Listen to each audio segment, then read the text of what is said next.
Okay. I am now calling this meeting to order at 7:39, if anybody really cares for the exact time. Okay. So, only a couple of ground rules. First, nobody has a bad idea. But we're not going to ask questions that have already been answered, either at their meeting or during the course of the year. We do have our resident expert, who we will refer to whether or not they had that conversation at a prior meeting, and we'll request that resident expert to explain what answer, if they recall, was given. But we're not going to waste their time, and I don't want to waste ours. For information purposes, Board of Finance has scheduled the report of the fund project tomorrow, so I will not be at the meeting. And not that it really matters, because Taylor's the one who's going to be delivering it anyway. What I'd like to do today is discuss certain themes, certain comments, certain questions, see if we can get agreement that we want to add that question or that theme or that comment. I'm not taking anything other than a sense of the meeting, but I don't want just it to be a compilation of 50 questions. That's helpful, because I spent the afternoon today trying to compile everyone's notes, and thank you, everyone, for what you sent me. But I'm like, shit, I'm going to be talking for like 2 hours if I try to put all this in there. Right. Well, 4 of my 6 questions have been answered. Yeah, I was glad to see that some of them had been, but not that many were. Some of them do, sound a lot like each other, so we can sort of consolidate that. Did you do this? No. What do you mean? No, Right. That was I the got handout. That's This the is handout from the last. a stack of one. handouts All from right. Yeah, they did not answer. I was speaking to Tara today. They did not answer how many referrals there were. I don't want to do this, but maybe I will. And I don't care if you reject it. It's not I won't be insulted. It's in other words what I'm saying. I'll tell you, Taylor and I had a long conversation because I really miss not dealing with government for a week. And about two themes that I saw in this year's budget, because we like to have some themes. One is, there seems to be a lack of a plan, a vision on some of these things. So we don't necessarily believe that build it and they will come, or hire them and then we'll figure out what they're doing, right? So one of the things that I will say Brenner was very good at was that he said, this is what I think it is, this is how it fits in, and oops, similar to the department chairs, we think they're going to teach a course. We look back and saying, that wasn't working, we can modify it. But we understood overall what was going on. And with all due respect to Landon, who's an interim, and somebody else may have their own vision when they get in here, it still would be good to have some type of vision with a plan what they do when they get there. The second thing is something that I mentioned probably more than 10 years ago when Robin Pavia was running it. And that was, things that get measured get managed. There is too much in this budget that I think is anecdotal and not empirical. But if we go from there, and understand that some of these things could actually fit more than one category. So the school psychologist effectively could fit the social emotional goals of the district, as well as incentives to reduce out-of-district placement and providing skill services to children at an earlier age, which ultimately reduces, catch it early, it helps. There I had a conversation with Tara today, because I know that the board is very interested in security. They've been doing that. Some of the funds they've been doing is some of the savings that they get from the budget, I call it flexibility, that they have to implement some of these security things. But there is an overall strategy there, and they're never going to tell us everything they're going to do, because that would be like Eisenhower telling the Nazis how he's going to invade D-Day.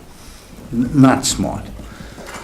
But if you look at things like access to grounds, access to buildings, interior security of buildings, and training, those might be 4 high-level things that are under it. And I'm a neophyte on this, so I'm, speaking without knowledge.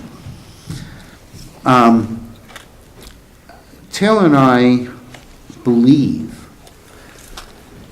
if I'm speaking for you, and I may have some agreement, that I'd like to recommend that we take the $150,000 that is for the gate and just put it down as a $150,000 security capital project without getting into what it is right now this year.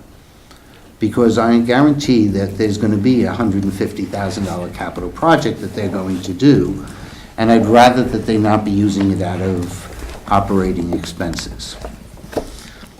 I've also suggested that maybe for $25,000, and they can do it from building maintenance, just do a separate line item, that there should be a, security consulting line in there. I don't know if it's $10,000 or something, just because we know they're going to do it, and put that in the budget. They can split from another course. I'm not saying to add, but those are 2 things that we know that are going on, and I think would give, we know the board is security oriented. They're going to protect our kids. I have no doubt that everybody has that interest. How they do it and what's going to come up 18 months before it's going to happen, they may not know. They may not know what new technology comes out in that. But I think having that in there, it's not inconsistent with what the Board of Selectmen do on some of their capital items. So it's one of the things that we've suggested, and at least Taylor and I would support having it in the budget.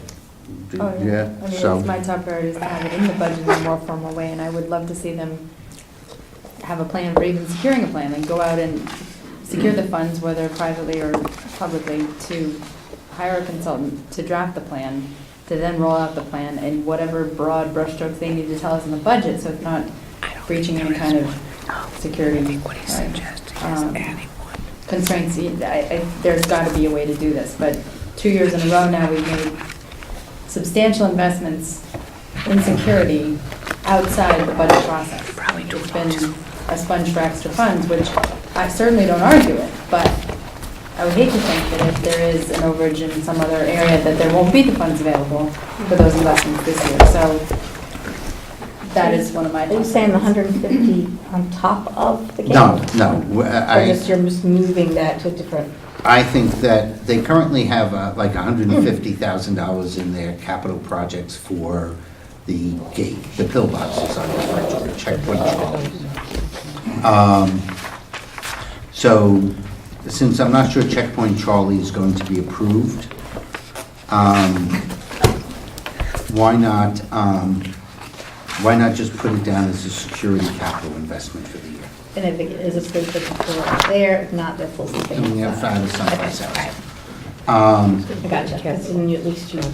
We have those places No, I there. get it. And I think it makes sense because Taking funds everybody. and doing something with it, it's just because it's excess somewhere else is not proper accounting procedures. Right. Is there resistance to that? No, but they haven't thought about it. So we're delivering it. They haven't really discussed the gate. They haven't discussed it. So I think it's an opportunity for us to say this is our thought process, which may help them move on. Well, listen, I want to be hostile about this, because, but and I think my email may have expressed some of my frustration.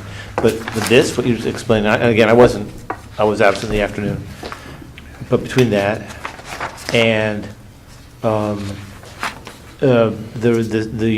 just Oak Ridge, but the two other schools going to need major renovations, and the special ed, I just continually see no game plan. And it's not, for any of those, in a big picture sense, which is, at one meeting, and maybe it was last year, I think it was 2 years before, going to talk about the special ed, Dan Brennan stood up and said, this is basically the overarching plan for this whole thing. Well, I haven't heard anybody talk like that since then. I haven't heard anybody talk about the overall plan for the capital renovations for not just rebuilding Oak Ridge, but the other two schools which need it.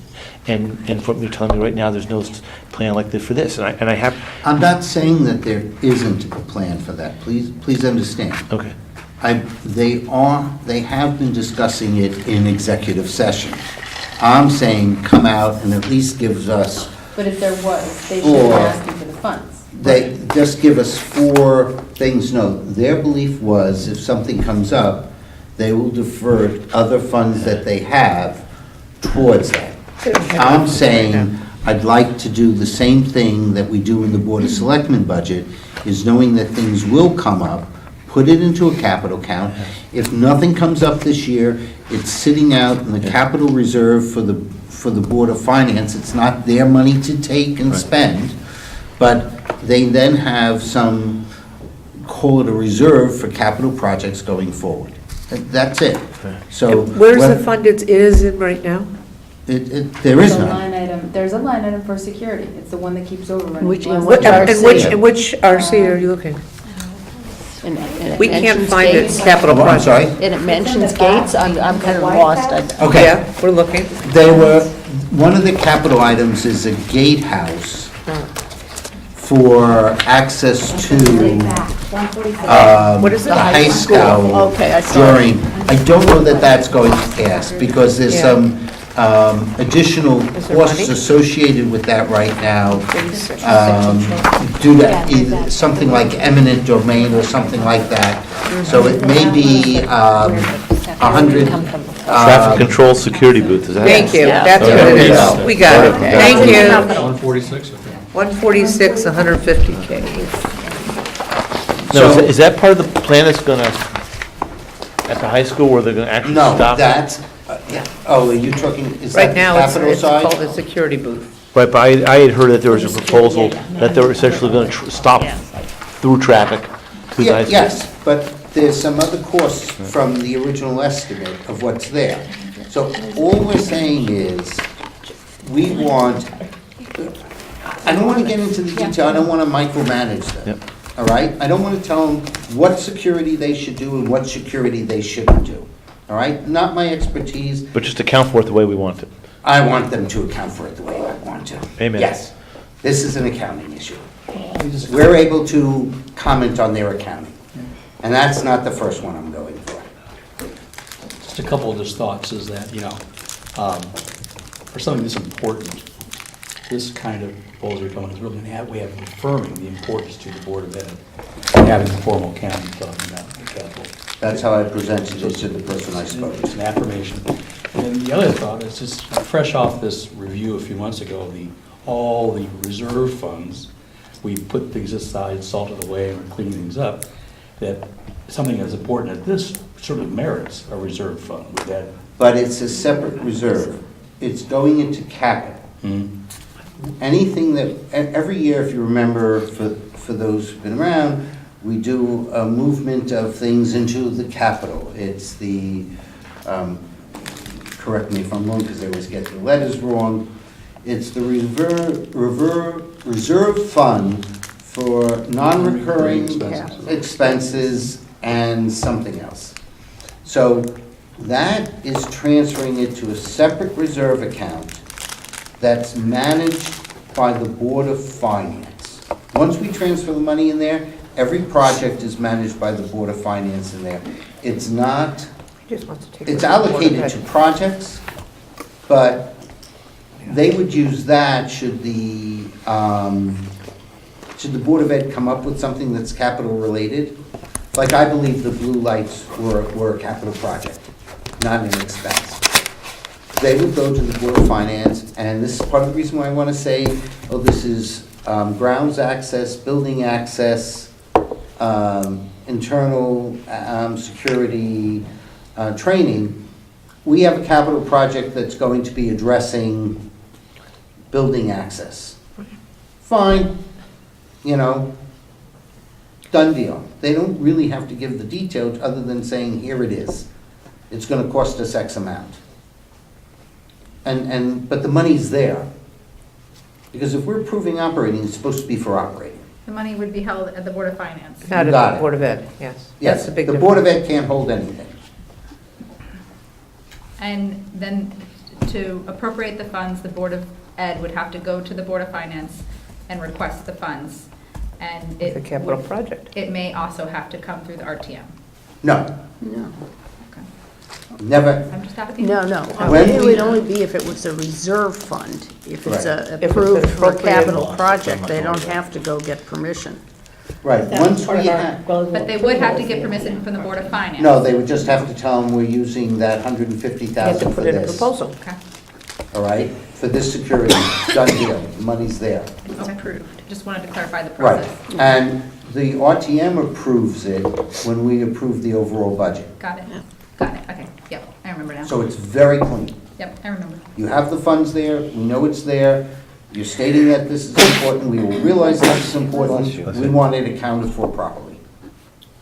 Period. Sounds like an election about 20 years ago, the lockbox. Yeah. So I'm actually not quite understanding this. In other words, you want to take this out of a capital project and create a reserve fund instead? No, I want to take that, because I don't know that the gate is gonna work. Instead of calling it gate, I just want that line item, I'm keeping it exactly where it is, Okay, just calling it security? security capital, Okay, changing the name of it. And Okay. still leaving a line item in Article 12 for security? Yep. And do you want that number to be higher? Oh, so he's Because leaving it it seems in? to be Nope. growing. The Board of Ed budget? Nope. You leave it It'll at be a that. town item if it's capital. That, what I'm trying to do is say, I don't know what they have coming down the road, but I want them to start to understand that I'd like capital to be capital and operating to be operating. Well, and for any initiatives in that space to be built into the budget, all the time. Right, and I don't, and again, I'm not micromanaging them to tell them how much it should be or what it is. I'm just saying, since I know this may or may not go through because there's some nuances to that they discussed, why don't we just put it down as a security project and let it go? So Jack, this a little unclear as to the mechanics on this, so if I understand correctly, you'd rename the line item in this responsibility code as security capital to reinforce the notion of capital. Right, it's part of their capital request. Okay, part of their capital request, but that line item is part of their operating budget. No, it is not. It's two It's separate line two separate line items. Part of their capital request, they currently have a gatehouse, Mhm. Checkpoint Charlie, Go to the high school. at the high school. Mhm. I don't know if it's gonna pass, but I know there's other security initiatives that they're going to be looking. So just call it security. Mhm. I don't care what they use it for, as long as it's used for security. Mhm. We approve it as part of the budget. The Board of Finance would approve it as part of the capital budget. We approve it as part of the capital budget. Goes into the capital account. They just go back and say, this is the security capital that we're using. If they need more money, then they have to go back to the Board of Finance and ask for it. So with this renaming, it has the effect of moving it to the capital budget. It was It's going to be in the already in the- it's already in the capital capital budget. budget. Just makes it more evident. It makes it more generic, and it says, I just want, I want a security line item, I don't care what it is. Honestly, I don't. Are we gonna argue, oh no, we think this security is better than the other one? So, but what Well- happens if they come up with something which either, one, the booth does pass, or they, Then they use it for the booth. and then, or what if the booth, what if they have the booth and they have an additional, I mean. Then they have to It's come, back. then they got to come back. In Do other they come words, back for this increase? no, they have to go to the Board of Finance and request an appropriation for capital. But obviously they didn't do that last year because they just, Ah, moved money, so how do you- uh-huh, how do you uh-huh. That's why they just That's started. why. That's why I'm saying, I want capital spent by capital.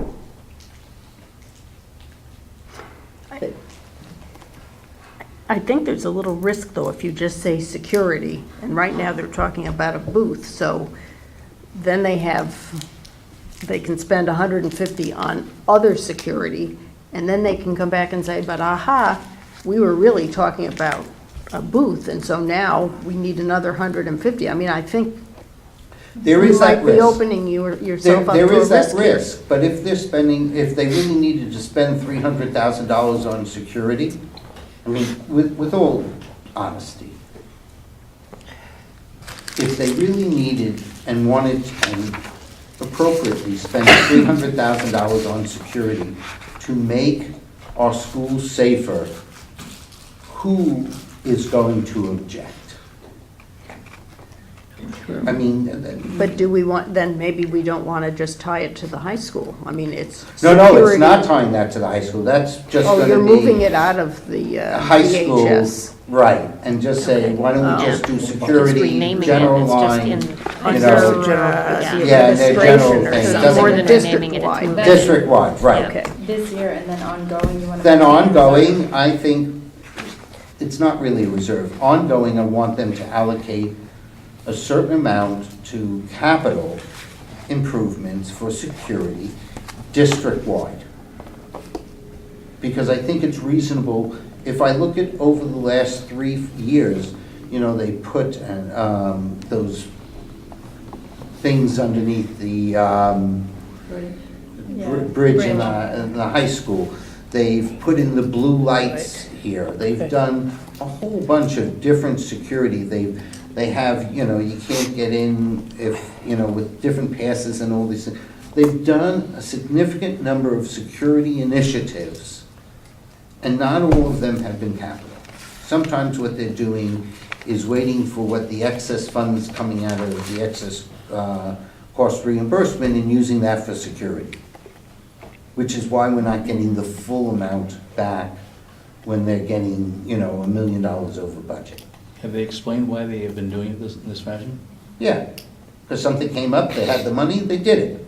But it's kind of like if something comes up, they have the money, they'll do it as a secondary thought. No, you're putting words into their mouth. Okay, okay. They're interested in security. If they find something for security, they're gonna look for the funds to do it. End of story.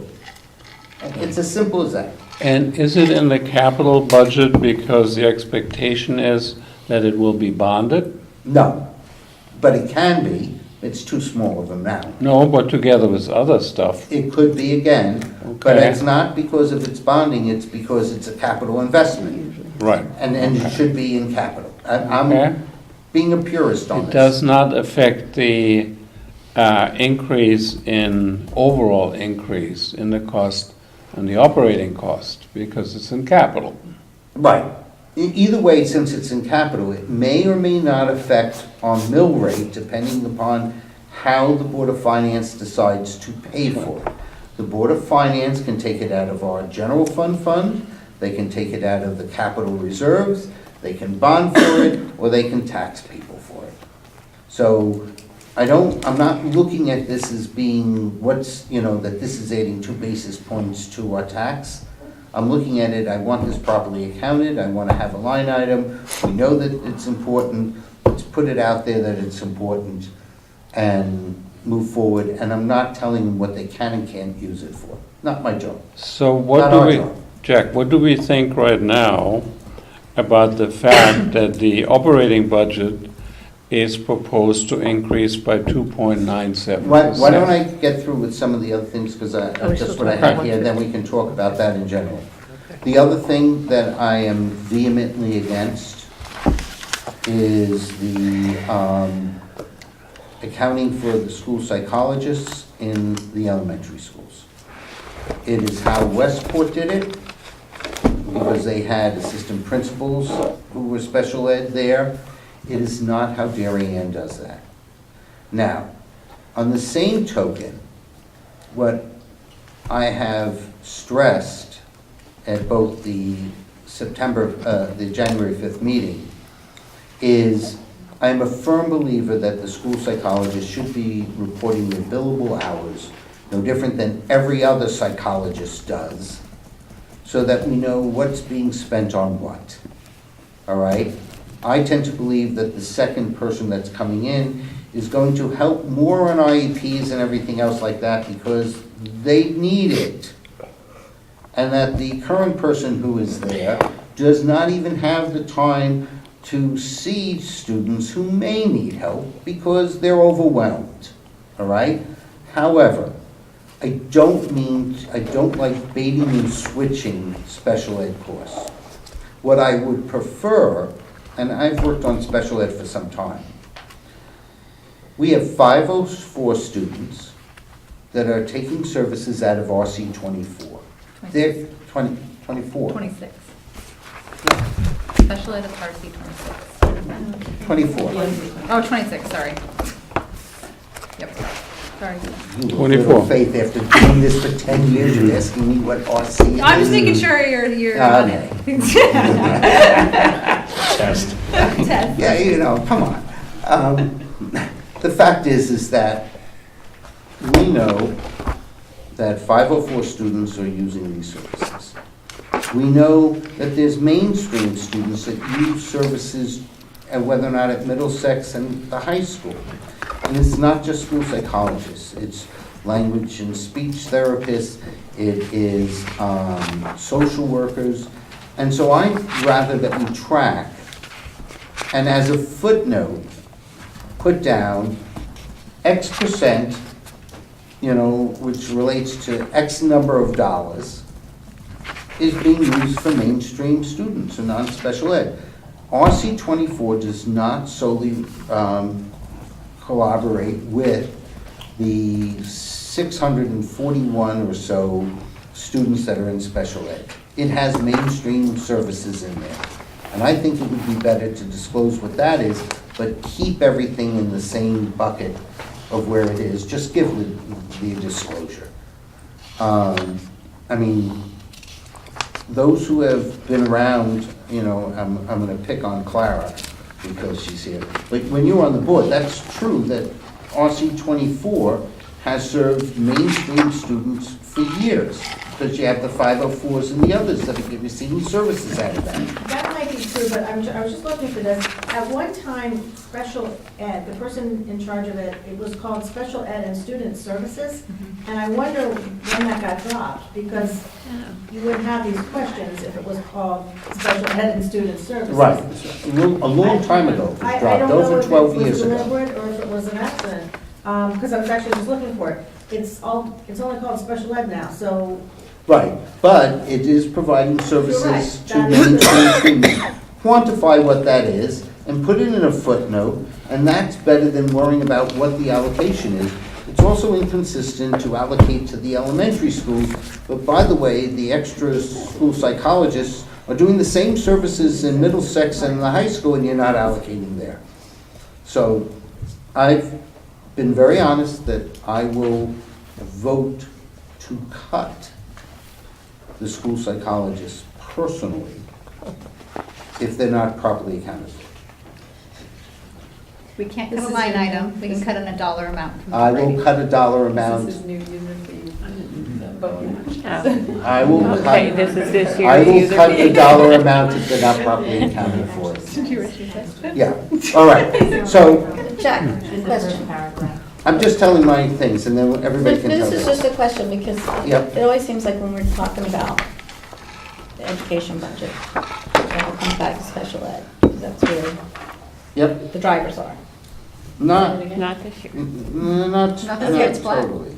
But Yes. in the past, there's been, you know, it's, by putting these school psychologists in there, is that, what's the word I'm trying to use, can make that For the budget not uneducated. look kind of odd, or, and then you'd have to always keep separating it out and say, well, that's really the psychologist part. No, I think that if you're managing special ed, you should know what your professionals, you know, when I spoke to Landon about this offsite, my daughter is a licensed clinical social worker. works for a private organization, but she also works for schools. So she does billable hours, even for the schools. His daughter happens to be a licensed clinical psychologist, so we were talking about this. And the answer was, well, they're doing billable hours because there's insurances or billing going on.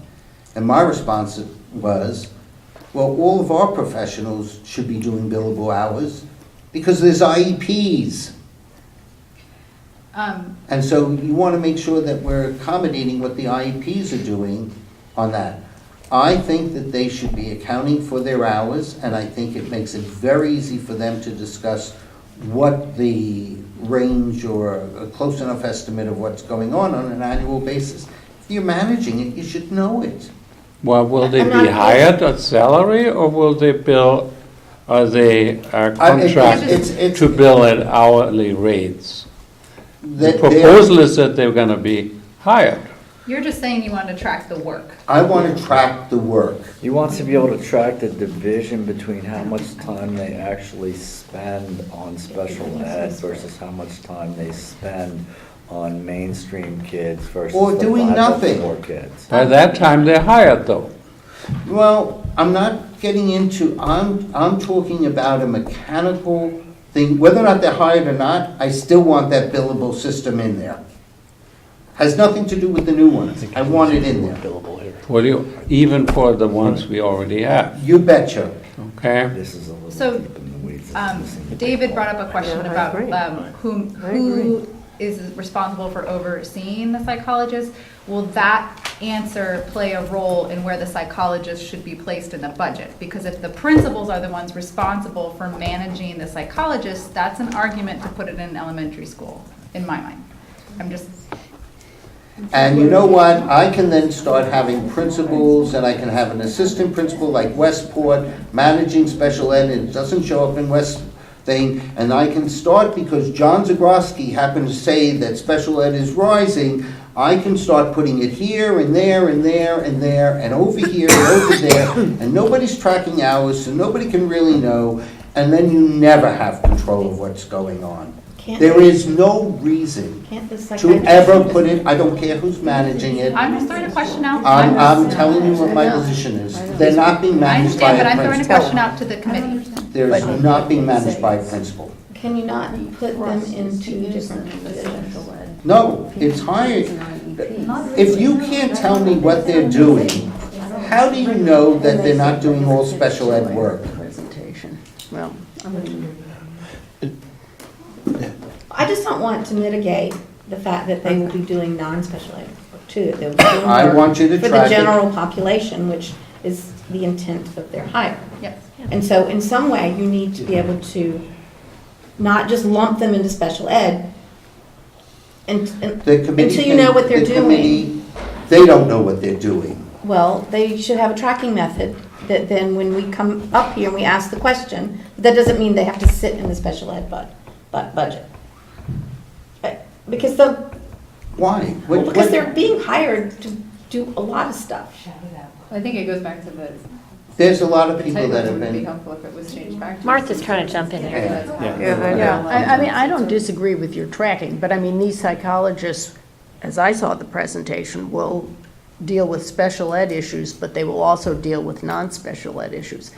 My point would be, I don't think we should hire them this year when we don't have the new superintendent yet. A new superintendent may come in and have a totally different plan on how to address these issues or where to place these people. And it seems to me it was a few years ago, the argument was made that the principals were having to sit in on so many special ed sessions that we had to have assistant principals. And you know, once you hire people, they never go away. right. So I don't feel that we should hire 4 psychologists this year when we don't know what the future superintendent feels about it. I'm with Martha 100%. We had a superintendent there who introduced a project whereby we have now department chairs, because they had it in the previous school district where he worked. Now the next superintendent introduces all these psychologist, yeah. because that's what he experienced in Westport. And next year, we have a new superintendent, and that superintendent will do something else altogether, which we don't know yet. I think we should treat very carefully on all of these issues. When we get to the department chairs, I think we should see what they have done so far, if they really need it to the extent that they're being used right now. Maybe they should be used at 20% or 40%, and it should be teaching more in the classroom. I also think that if we really do want to hire a psychologist, we do one a year and see how that works. And then we can, Jack says, okay, billable hours, we want to see where the time is spent. But to bring in 4 more people in one shot, It's when the actually budget 5 is already in total. outsized, is going to be hard to digest for the taxpayer who we represent. Totally agree. Can everybody go around the room and talk about what their belief is on the school psychologist? I'm not necessarily against the school psychologist. I totally agree with Bert that I think we should try. And if it's not 1 a year, it's 2 a year, but there's no reason to put them all in place until we know how they work. I think Bert's and Martha's idea is pretty spot on, but different from that, I'll just add that I listened to the meeting from December 11th today, and what I kept hearing over and over again was the psychologists are spending the predominant amount of their time in meetings. They're spending the predominant amount of their time in the meetings, and then they talked about the extra qualifications and education that they have and how they could do all these other things. I don't know exactly what gets done in the meetings. Maybe there's a lower cost, more efficient methodology to handle the meetings where you don't have to pay, because you don't typically get extra education and training and skill set of a psychologist for the same price as you would get somewhere else. So I don't know what that mechanism would be. I don't know if a counselor qualifies. I don't know what the price difference to a counselor would be, but it just strikes me that, the psychologist is going to be the most expensive way to deliver to cover Less meetings are cover student meetings. I do want to be cautious on telling them to review other methodologies, because that's us managing them. Right. I think it's whether or not we are comfortable with bringing in, there's one there already, but bringing in 4 additional ones. I think that's within our purview to say whether or not we're comfortable. It's also within our purview to say we don't think there's a plan of what they're going to be doing yet. But to say to look for alternative methods at this time, I would be hesitant, because that's out of our purview, I believe. Our purview is to manage the taxpayer dollar and the taxpayer expense, evaluating the possible methods to provide the service for a lower cost falls directly within our purview. Okay, all right, fair statement. I'm sympathetic to the position that we're in a transition situation right now. On the other hand, I also, my recollection is that there are some positions that I think they were eliminating or cannibalizing to help pay for some of these costs. Am I correct? No. No? Or am I confusing? No. They are not reducing the aides because the school psychologists are coming in. Okay, I stand They corrected. are just reducing aides. Yeah.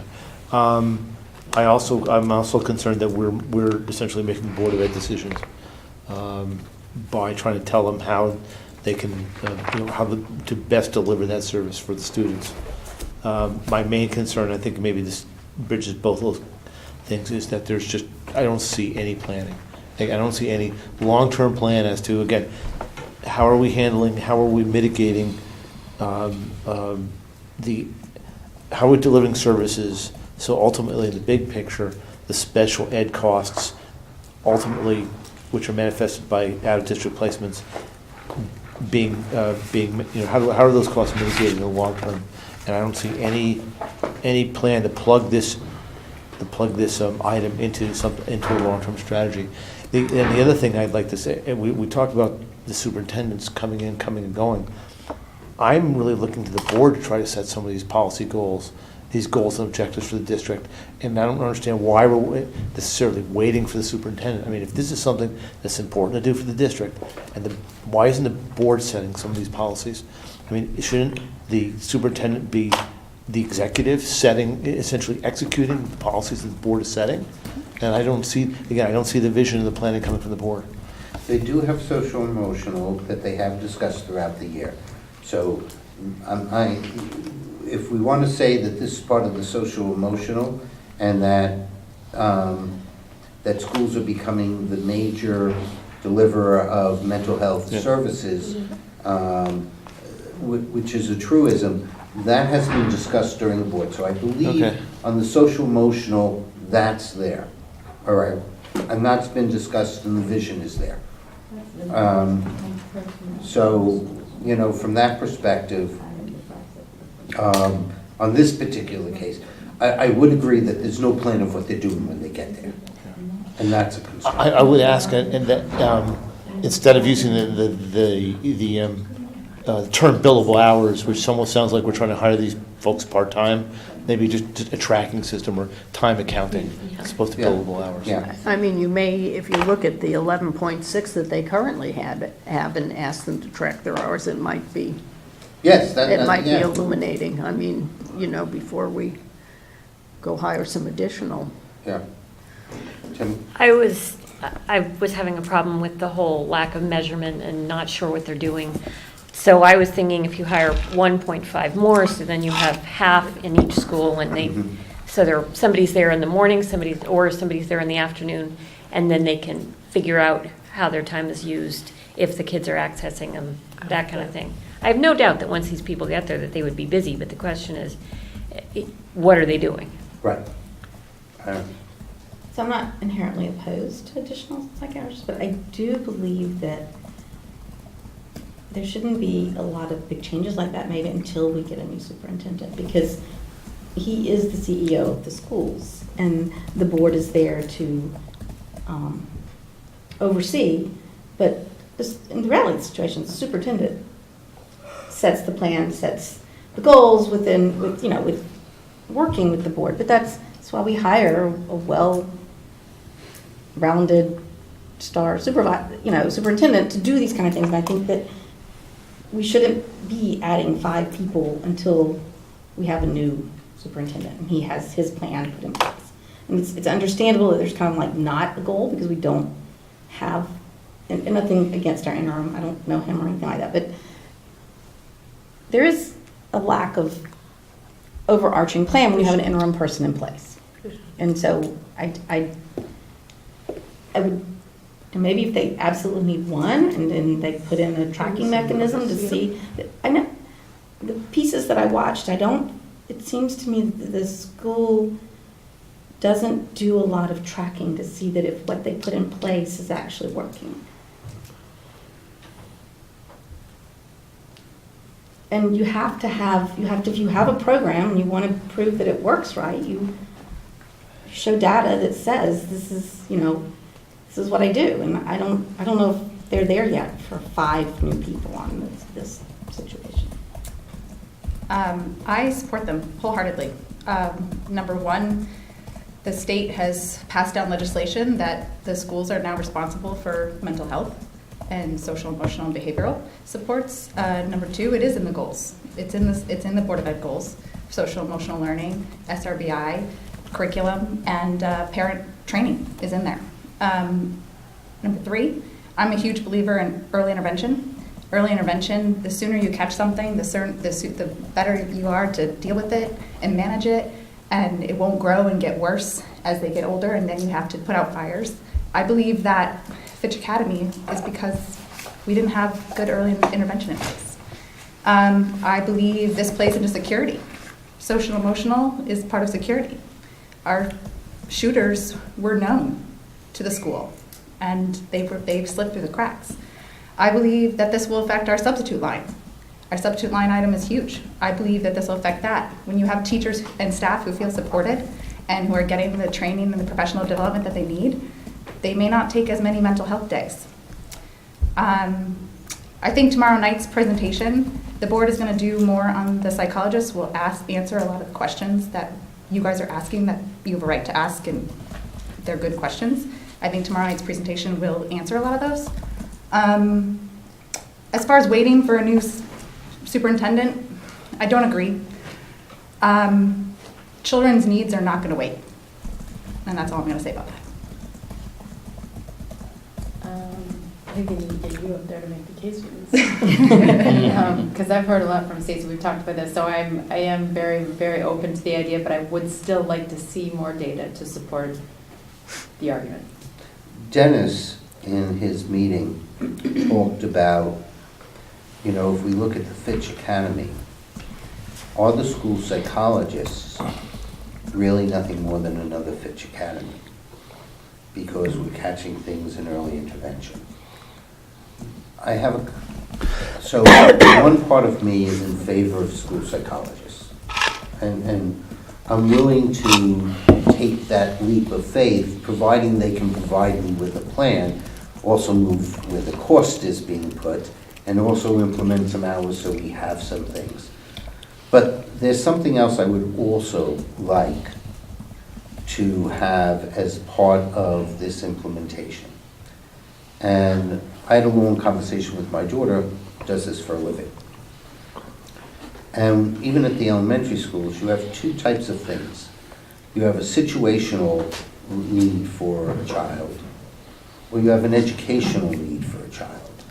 Now, some of what's happening is because children aren't being handled, we're seeing behavioral problems in our elementary schools. And that's affecting the learnings of other students, all right? Again, part of the reason why I can support this. But every time somebody's meeting with a child, there should be a referral. I agree. And they're not tracking the referrals or the types of referrals they're making. And I'll go from two different things. If a family is going through a divorce, has bereavement, has other things that are going on, then unless the family is dealing with their issue, we're still here to support the child, but we're only dealing with the symptoms, not the disease. And so we can't force a family to do something, but at least the referral should be made, and that should be documented so we can start to get some data of what we're seeing in our school systems. There are other things that are just anxiety or bullying or, you know, my sister's picking on me, which may or may not have anything to do, or they will let me have chocolate milk today. And those should be documented as well. It may not be a family issue. It may be, hey, I met with a child, we're going to teach him some skills and other things like that to go from there. So one side of me says, look, I understand this exists. I also understand that our school psychologists don't have the time to even get done some of their IPs. That's part of the reason why I think that they're giving a song and a dance that this is going to be all for meeting the general population. I'd be surprised if 0.5 of that person is for meeting the general population. I believe it's not, at least 0.5 is going to be just handling the IPs. There are children that have crisis during the day and everybody drops everything to take care of that crisis. So I'm just saying that one side of me favors it because I do agree with Stacy, children don't wait. I don't like the accounting for it. I don't like that we don't have tracking mechanism for it. I don't like that we don't have a plan for what they're going to be doing when they get there. And I don't like the accounting for it. And I want to have tracking for referrals of what they're doing, I asked that question, it has not been answered. I reminded Tara today that question has not been answered. Which one? Tracking. How many referrals were made out of the elementary school last year? Because every time you meet with a student, they're supposed to make a referral. Now, whether or not some parents think that they're going to use the schools as their own personal physical, therapist so that they don't have to pay, we can't help that, all right? but at least referrals should be made. We can't force families to do something, but I do think that's an important thing, and what type of referral it is, so that we have some understanding, the school has some understanding, which also helps in the training of teachers in various schools of what they need to be supported. So that's my position on it, but and good luck writing the Yeah. position. I of the just, I don't committee. understand that Yeah. at all. What, the referrals? Yeah. I don't see, it doesn't affect us budgetarily, it's outside of our purview, I think. I mean, But it really is telling them what they're doing. When He wants visibility. Of what, though? when a licensed person, which these people are, have a situation, they are supposed to make a referral. If they're not making a referral, they're like keeping it in-house, oh, I'm gonna handle this. That's not what the school should be doing. It should be making, there's plenty of very, very good organizations, some of them are free within the community, that support families and support children that are not only in Darien, but also in Stanford and Norwalk, that are there. And so I think that the referrals really is an important part. We want to make sure that they're doing what every other school psychologist and every other psychologist and social worker does, which is refer. And so you suspect that maybe they're not, and they're keeping too much of the business in-house, or is that the problem, or? Well, I just don't think, I don't know. But if we knew how many referrals were made, that would tell me how many instances are going on in the elementary schools, wouldn't it? I mean, you know, you might see that at one elementary school, I don't know, just hypothetically, in 1 week, there are 2 referrals, and in another one, there are 8. And you might say, well, there's an imbalance of personnel or something, you know, that maybe it should be 1.5 psychologists at this school and a half a psychologist, you know, just to see how they're distributed through the So system. wouldn't some of the stuff that these people are doing be in-house stuff? Because if it's just like between 2 kids at school, Yes. or like, Yeah, but you're referring things that you can't handle in-house, right? No. No, it's just like opening a case, is that what you mean? Yeah, when you have when you have No, I don't think something, it's those kind of referrals. if you have, You're saying refer to an outside, Yeah, yes, you're like a supposed to. family counselor or something. Oh, okay, Yes. I totally Or another misunderstood that. psychologist. Well, in other but not words, every kid who goes to see this psychiatrist is going to get a referral, because no, but they're not even tracking what ones they are doing. So if somebody's experiencing a bereavement, you should be referring the family to a bereavement counselor. If somebody's having a problem with divorce, you should make a referral that something should deal with that. There's a lot of the issues that are coming. can we formulate that in a question of like, what is your procedures for, It's very simple. We'd like you to track referrals being made. And based upon the fact that it's also doing it with monitoring, if I've seen 20 kids and I've only done 3 referrals, because 17 of them don't require it, but if a kid has anxiety, you should be making a referral even on that. Are there So any other when you type say of services referral, you you'd mean like to track referrals to besides just outside referrals? person. And to an outside group. Yeah. See, And it's usually to the family, because it's a family issue. I think that Stacy actually made a very good case. thank you. But the question becomes how much the school psychologist adds to the equation. I come from a time when insurance companies would not pay for psychological counseling because it's not the flu. right? And so, but nowadays we have grown up to know that this is just something we have to help children or adults with just as much as any other illness. And so there is money there, and everyone is insured nowadays, and if you're not, the government will come in. So what are the school psychologists doing? And that's the same question when we talk about referral.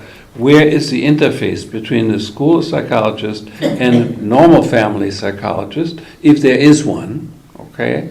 And where is the added value? Because that's what we are all about, okay? That's what, nobody wants to deny a child help when it's in a mental dilemma, and I totally buy the argument we want to intervene early.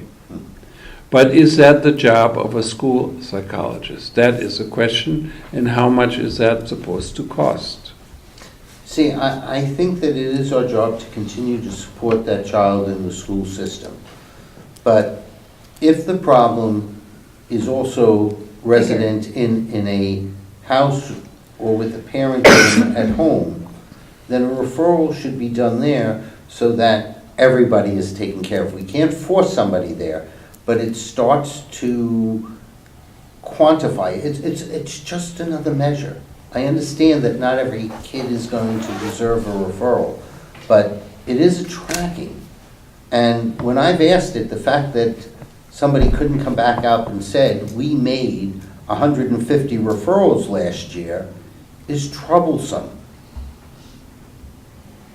I would start by asking, what's your policy on referrals? I know what it is. It's supposed to happen. I Okay. already asked that at the meeting. And I also think another side of this question is what Dennis asked, which Elliot touched on and answered, but I think I'm hearing public asking more, is where does the school's responsibility start and end, and where do the parents and families' responsibility start and end? And Dennis did ask that at the Board of Ed, and Elliot did respond, but there might need to be some expansion on that response, is what I'm hearing from the public. Right. It's just another measure. It's just some more information, and I like information. And I think the board should have that information. It helps you, again, because Stacy made a good point. Not that I believe it will stop absenteeism, but if we want to help our students in giving the proper training on certain issues, on how to identify certain things, based upon, we're seeing something happening here. Yeah. So maybe we can put together training, and that's part of the training for the elementary school teachers, which then has them support that child during the time. So it's a whole inclusive thing. It's part of that social, emotional training to know, here's what we're seeing, here's what we should be focused on. I wouldn't imagine that, I'm going to be absurd here, but being that this community is mostly Eastern European in its diversity, there are certain things that we would not experience here. In fact, probably 60% of the other health impaired diseases would not occur in this population that we have in this town. So there's certain things to just train everybody on all these social emotional needs may not be as appropriate as doing other things that are more specific. The example that you're looking for is, some of the other things on other health impairs. If you have sickle cell anemia, there's certain populations that have it and others that don't. So you don't set up a whole group for sickle cell anemia in a town like this, because the frequency that we're going to see it is very rare. So I'm just saying that allows us to focus in on things that would be appropriate for what the town is seeing, what the elementary schools are seeing. Well, I think that's the psychiatrist's job Go ahead. to figure that out. Yeah, That's not but- part of what we're deciding here. No. We're just trying to say, is there a mechanism for tracking the hiring of all these new people? And I'm not sure it's there. Claire? Questions from the audience? Not really, but we will. Okay, I just want to make sure I'm understanding this. In the budget, the psychologists are in the elementary school RCs. Yep, shouldn't be. They're not in the special ed RC, but is it your point that while they're in the elementary ed RCs, they're not going to be used fully by the elementary schools, they're going to be really there for special ed? My own personal point is they have no business in hell being there. Okay. How about as blunt as I can be? Well, Is that- I thought that's where you were going, but I thought the opposite, see? No. Because- I believe they should be in RC 24, and that the administration should be accounting for all of the expenses in RC 24 that are being used to service non-special ed students or the general population, and just divulge it in a footnote in that RC discussion. Okay. And be done with it. Okay, that's what I thought. Thank you. Because it's much larger than just 4 school psychologists. Guys, I feel like we're sort of meandering. Okay, next, since Bert raised it, what does everybody believe about a 2.8% budget increase? No, 2.98. Michael has Oh. some. Yeah, I just wanted us to weigh in on Okay. what we were going around the table on, and that is I watched the videos and of the January 5th meeting and the one on the 8th, and the reactions and thoughts I had were that, okay, 4 psychologists, forgetting about where they're being housed. Yeah. Seemed like a lot to bite off, but then I read somewhere that there was a reduction in full-time teachers by 3, and that was helping to defray the cost of the 4 psychologists. But then somebody in the January 5th meeting, I think in the morning session, mentioned, well, population trends, enrollments show that while there's a dip that supports a reduction of 3 full-time employees to help defray this, looking out a few more years, the populations will change, and those 3 full-time employees have to be brought back. So going to that point about relying on the 3 full-time employee reductions as a way of defraying the 4 psychologists, going back to what Martha and I think Bert echoed, was that it seems to me that there's a lot to bite off. The savings are temporary, but the full-time employees are permanent, if you will, if we go with the 4 psychologists. And, the notion that we are an interim superintendent, it is a proposal that came, as I understand it, from the superintendent, not from the board. So it was his idea. That it almost seems to me that what would make sense, given that understanding, is that rather than buy 4 psychologists, maybe take one step at a time, maybe 1 or 2, track them in a practical way that Track doesn't all psychologists. track the psychologists in a way that balances the need for managing and accounting for their time, but also balancing to making sure you don't put too much of a work burden on these professionals, taking away from classroom and servicing the students. That's all. I think there's a balance here, and I'm just wary about, measures that could be construed as tracking, accounting, that would basically take away significantly from the time spent by the psychologist or whomever in servicing the students. That's all. I just wanted to clarify one thing, just so people know, that last year we had 5 psychologists. There were 4 in each elementary school, and there was 1 floater, just for the record. Right, that's what, so the floater, the reason why we're doing 4 is that the goal is to have 2 in every one of the elementary schools.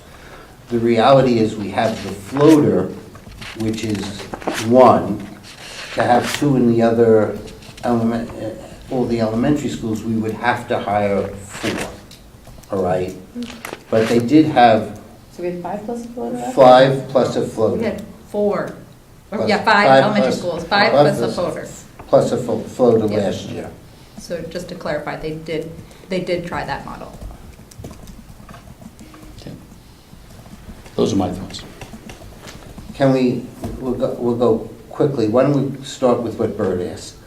The 2.98, how does everybody stand on that? We'll start with you, Jill.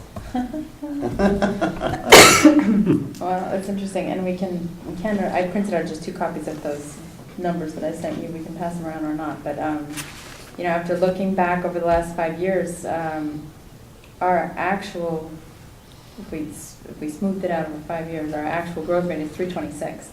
So if we came in at budget on the 18-19 budget and at budget on this budget, they're both better than it has been.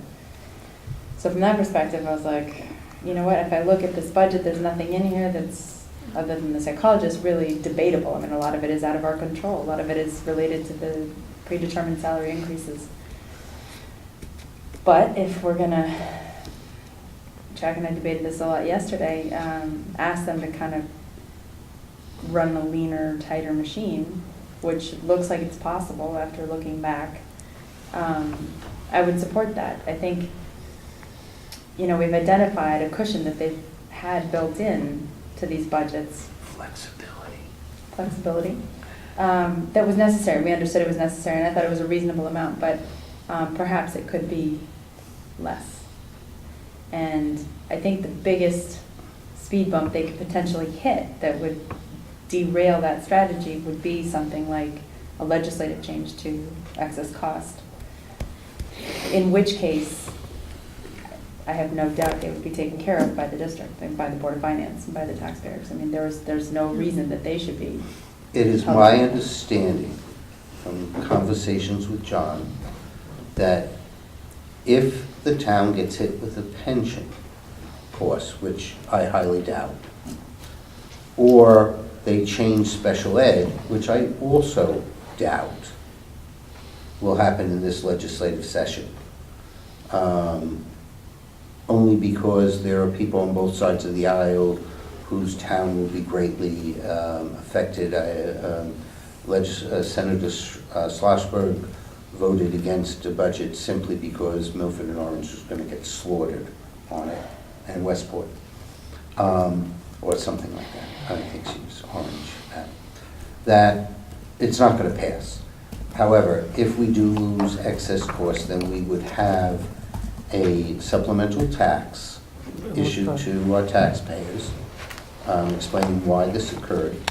And in the following year, we would have to hold the Board of Ed harmless if we're going to get $10 instead of 3.4 million. And it's just the way it is, and we would have to look at the growth of the budget from year to year as if the 3.4 never existed and start managing it that way. So I am less concerned if we're there. We are a healthy town. We have it in our general fund, not something that we want to use, but the town is protected should that occur. So. My turn? Yep.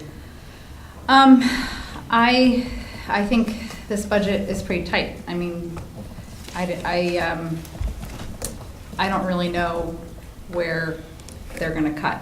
I think the questions that I sent to Jack and Taylor on the budget were really bigger picture and more philosophical and procedural and policy that would affect the budgets long term, mostly in athletics. I think there's a lot that the board needs to discuss as far as what their philosophy is and how they're managing athletics that will affect the budget long term. The department chairs is something that the board has discussed, and Dr. Landon's proposing a change to that. My only questions on that is that the department chairs have only been here for a couple of years. What's the data? Like, where's the data? Why the change? Do we have enough data to support the change in their jobs? I mean, it's a minimal cost to the budget, but it hasn't been discussed. What else did I send you guys?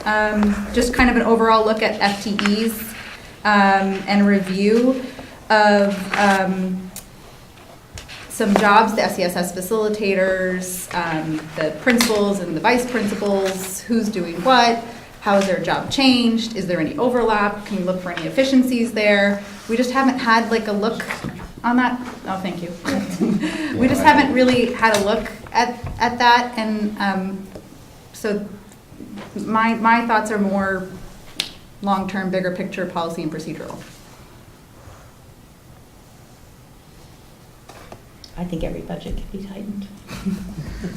I like it. I'm gonna tell your husband that. So am I. No. I'm sure there are things here and there, but other than thinking that it's too much to do all the psychologists at once, I think it's reasonably tight.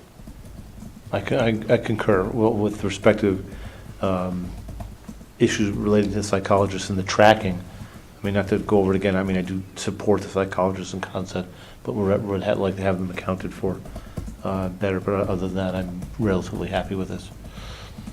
I think, yeah, the top line number is not out of line. I think it's relatively good, but I think the broader issue over the lack of the tracking of the responsibilities for the psychologists and how many to hire all at once, and I think are probably the main issues. At some point, the Board of Ed does need to take a look at the athletics programs because, you know,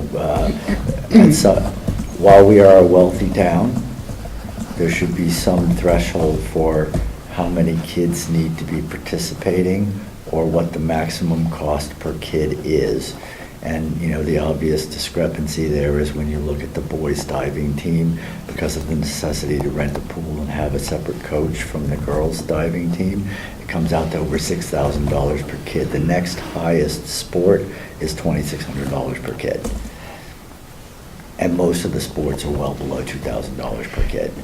So there needs to be some policy, procedure, mechanism looked at for how they're going to sort of, you know, maybe if you can only raise 2 kids for the team, it should be an intramural sport, and not a. But the diving is really part of the swimming. Yes. Like, the swimming cannot compete without divers, and so it's sort of a question of how it's allocated, What do you whether mean- you're what do you mean looking it at. can't- What do you mean when you say it can't compete? What does it mean? The swim teams need the divers as part of the team. It's Why? just their. Because it is, it's one it's competition. part of it. But here's the point on the divers. Oh, yeah, I'm not The boys questioning that are it's ridiculous. refusing to practice with the girls. It's different seasons. No, they practice together. Interesting enough, from what I understand. How would that happen when you've I- got one set of competitions from September through the middle of November, and the other go from November I- through I- March? I don't think that's. I don't It's think just, so. maybe it's just, it may be continuing. So Claire, you're saying if they don't have any boy divers, that the team is not allowed to compete in the meet? Well, you would get 0 in those 2 parts of the meet. Yeah. So you're saying the team can't win.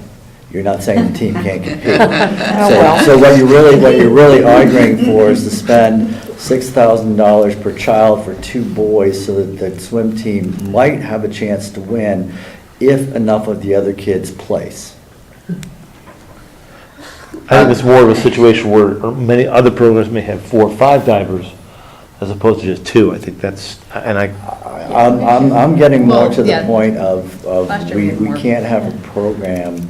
What if I have, you know, 2 kids that want to play highlight and 2 kids that want to play ultimate frisbee and 2 kids that want to play Well, frisbee I golf? think- Are we going to make those all varsity sports too? I think if I but back diving up- is not a varsity sport. Swimming and diving is a varsity sport. Okay, I'm going to back up on that to say that, number one, I haven't seen the analysis honestly because I've been out of town on the sports, but some of the sports have offsets for Y, so we don't really know what the real facility cost is unless it was added into that analysis, and I highly doubt it was. Because the last time I looked, when you add in, and my daughter won a state championship in gymnastics, when you add in the cost of the gymnastics facilities from the Y, it's greater than $2,000 per kid because it's naturally a very small team. And yet we support it. The issue that I think the board is wrestling with, and only they can wrestle with it, is that they need to come up with a consistent policy on if they want to cap what the cost per student is, of what the cap is, and then parents are either paying for the rest to have the team Yeah. continue, That's fair. or that they have an outside facilities cost for what it is, and then above a certain level, it's like 50%, let's say, for everyone. I'm just coming up with an artificial number. Yeah, it's not on So- us to decide what that policy should be. That's So- the Board of Should Ed. I be would just So like the the Board of board Ed has to look to come into up it. with a Exactly. consistent policy Yeah. to apply across all sports. That's, But yeah. we also That's do my point. understand that football is more expensive than some others. Lisa? I'm not altogether unhappy with the total amount of the budget, but my big concern goes back to the interim superintendent and to Bert's first comment about the fact that he won't be here next year, and the next person next year may not agree with this philosophy. And so I hate to throw the whole game down the alley right now until the right person is in place. And I would prefer to keep spare balls around, but not maybe load, every inning with, 5 players. I just don't know that I want to do that. The overall number is not too bad. Of course, I feel about the psychologists, I would just wait until we have a new superintendent. I mean, they may want to distribute it to psychologists, to social workers. Who knows? I just like to give that person the flexibility to make a determination. This is a small number, but we have an absenteeism problem within the district, and it bothers me that in some RCs where they're over budget this year, what they've simply done is increase the budget to the same level for next year. I think that sends a bad message to the teachers. And absenteeism, it's a small dollar number, but when a teacher is absent, a whole lot less teaching gets taken place. So, I don't know, I think somehow they should work to address that. And I completely agree with David that I think there should be a deep dive into the athletics and, a policy set that's logical and sensible. Excess cost, I don't know what will happen. Yeah, but I'm going to budget for what we know, Yeah, which is what we yeah. have today. Right. I do want to, there was a question that somebody sent on whether or not our absenteeism is higher than other districts, and I do believe that the superintendent said that we were higher He did, I than watched other that, districts. and he did. And the other thing is just tracking, every year we have electricity costs, and they're under control. But I would like to see, how much did we spend in each of the years on making us more energy efficient, so we can see, are our expenditures paying off? Clearly, our costs are under better control, but how much have we spent to do that? I just think there should be some tracking of that.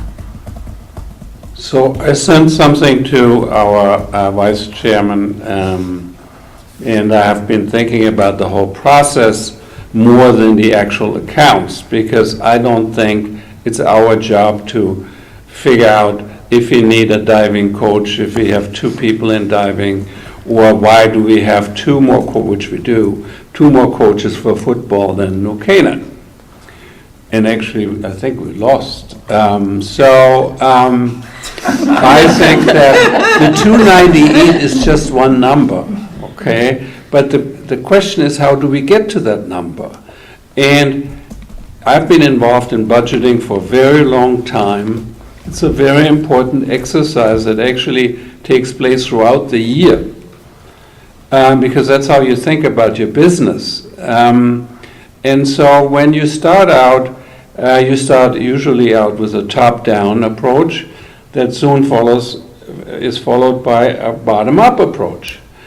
And I don't see the top-down approach that a business would employ by setting a number that we can get to as an objective. Yes, the Board of Education says we have a zero-based budget, but that's not credible, because nobody can do zero other than those non-union employees who don't get a raise.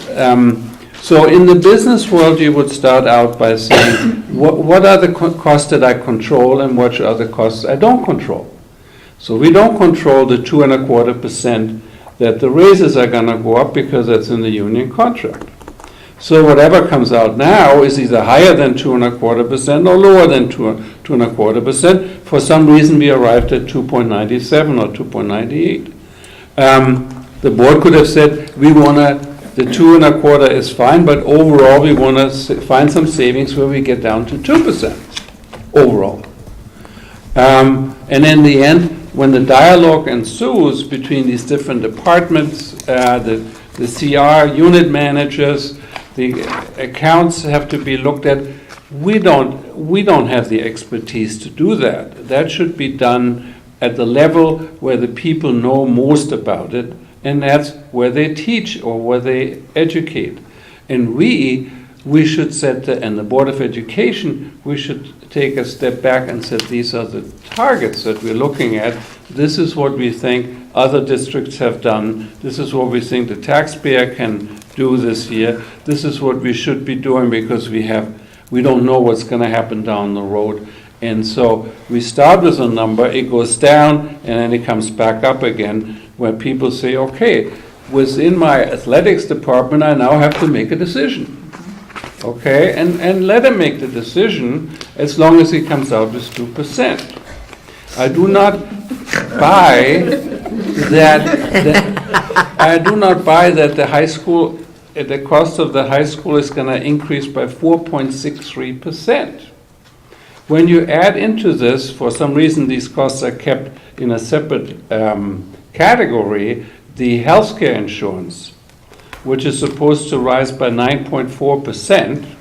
And long-term subs. And if you took, and you put that category back into the high school is going to go up by 6%.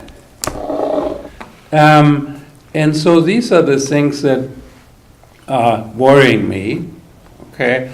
And I just think if the process were improved, you could come to these numbers in a rational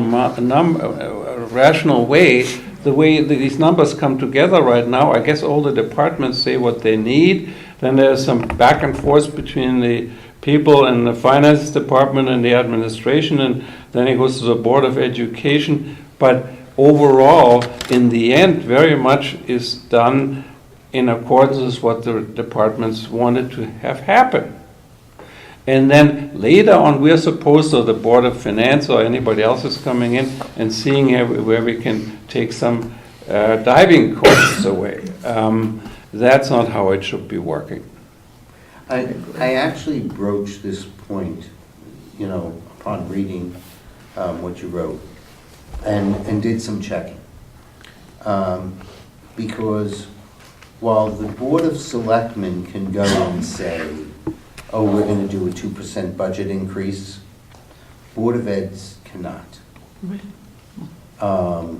What really happens is that if we wanted to have it be 2.5, that instruction consistently in other communities comes from the Board of Finance or that equivalent, not the Board of Ed.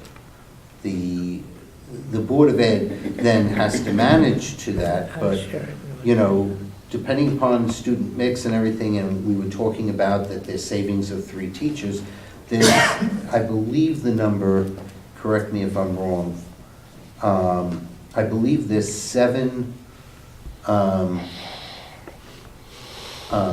grade levels that a couple more students means we need another section. And it's very high this year. So those 3 that we're saving could, and it's in budget control, but those 3 that we're saving can very easily go away depending upon 5, what's. we were close to 5. I think it's actually more now from the latest thing, but even 5 is very high from what we've had in prior years. We usually have 2 or 3, and we're really high this year. Especially if you look at what the enrollment forecasts are going forward, they don't increase very much. And we've got 3 apartment complexes that will be coming online at some point. Now, granted, there's supposed to be some estimates in there, but when I look at the numbers, I have a little hard time believing. But they can only deal with what they have, number 1. And number 2, no different than what the average cost per student is, because that's just a absolutely ridiculous number to look at, because if I go to Weston, they have all their schools on a single campus, so their facilities costs are much lower than our facilities costs when we have 7 different schools. So average cost is meaningless, and average cost goes up if you have a high administration and your schools are going down in population, which happened to Ridgefield. So you really have to go below that number. Number of students that we increased or decreased is another one of those silly numbers, because it matters what the distribution is in an elementary school and what they are by grade level. That determines how many teachers we may or may not need. So it could actually go down by 20, but we had to put in 5 more schools, 5 more classes. So I want to also point out that the number you cited for the increase at the high school is not the relevant number. It's only going up 3.31 over budget. I think you probably compared it to like forecasted actual or something like that, because to a possibly bigger point, systemically, the schools have been where the budgets are typically inflated above what they will actually spend. So if they budgeted, whatever it is, $13.5 million last year, they are tracking lower because they're designed to. Like, that's just the way it has been operating. So if they're tracking lower and then you put next year's budget on top of that lower number, you're going to get a bigger increase. But the way they were budgeted, it's up 3.31. The bigger increases are in other areas and actually in some of the other schools, but it's usually in the schools, it's in the excess cost assumptions that the majority of flexibility is built into the budget. I recognize the problem. In the private sector, you plan you do your planning as late in the prior year as you can, so that you know as much as possible what the actuals are. Mhm. In the school system or in any municipal undertaking, planning undertaking, we look at previous year's plan or budget and not any actuals until a year later when we do have them, or 6 months later. So that is a problem. I agree with that. I also think that, Bert, you made a very good point, that the $12 million of healthcare costs, which is one of the fastest rising cost components in the entire budget, are not allocated out to each individual school. And I also noticed that the long-term subs number, which runs about $475,000, is also not allocated to the school where the long-term sub is serving. we can put down, they've never allocated benefits. I've always found that to be a misnomer, but, you know, you just figure out what it is and then just multiply it, which is what I've done in the past. Beyond adding 5 FTEs, it's something you got to think about. Yeah, absolutely. And since David brings it up, actually, we do need to look into the healthcare cost, because apparently the contract, if I understood the director of finance well, it's not set up, it's not set in stone yet. There's still negotiations right now. Every March, we will get an adjustment, if possible, to, I think it's typically in March we get it, Martha, if you recall. We'll get a reduction if they can deliver it, which is well before the Board of Finance will vote on it. Right, So- but it's a substantial number. If it doesn't much come so. in at an increase of 9.4, but at an increase of 5%, the budget will increase by a the overall budget will increase by a full percent less. That's how meaningful that amount is. It's $1 million, right? A 0.5%. 1.2 million, if I'm not mistaken, is the increase. Yes, suppose the increase is only 1 million. Then they found $200,000. So here's the thing, like, every year there's this extra money, whether it comes from that or from something else, and some of it was needed. Like, I have a list, no one cares to look at the things that were needed, that happened, that were out of their control. And that's why that cushion or flexibility is built in. But then there's the other stuff that was, you want to call it discretionary, and we have to kind of ask, you know, was that, is this the way we want to keep operating? Is that too much flexibility? Is it too little? I mean, for instance, there was, obviously the security thing was the one that I flagged immediately, but new computer equipment, there's been, I have written down somewhere, like, I want to say $350,000 of extra computer equipment bought over the last 2 years. but the budget for next year is only down by like $58,000. Right, they don't take it out. Curriculum R&D, does anyone know what curriculum R&D is? Education. Research. Yeah. Right, but I mean, what is Well, it? he did say one of those Yeah, things. Google. looking at new Google. curriculum. But Now, it's but over the it's not summer. be a recurring. Wait, we have Class. two former board members, so I'm gonna So- defer to Barry or Clara to, This is just my opinion, is that I think it has to do with looking at new curriculum that's on the Yeah. horizon. Sometimes there's a summer curriculum Yeah. project that they write curriculums during the summer for various classes. That's what I knew it to be. I think you're right. I mean, but we've been over budget over 2 years by like $250,000 in that area. There's a lot of money in So there. it's like, what are we spending it on? I would just like to know. I think that's a good question. I don't know why Yeah, it would go that's a- over, because it's usually, Yeah, that one, you know, they know people are gonna work on it over the summer, they know what needs to be worked on, so you just kind of multiply it. I don't know why. You'd have to ask them, I think. I don't know what's happened the last couple of years. That money could pay. Mike. Unless that's where Lunch they're and sticking psychologist. this cost for Yeah. As to the questions going around the table, replacements of computers. Well, I mean, the list is like 100 things long, so we gotta figure out how to. as to the question going around the table, I agree that every budget can be made leaner. I think going to the point of one of my comments, Taylor, about RC 12 and the maintenance, it just seemed that some of the projected budgets just seem to be a little just arbitrary and just, building on a number that is increased arbitrarily, it seemed to me at least, the year before.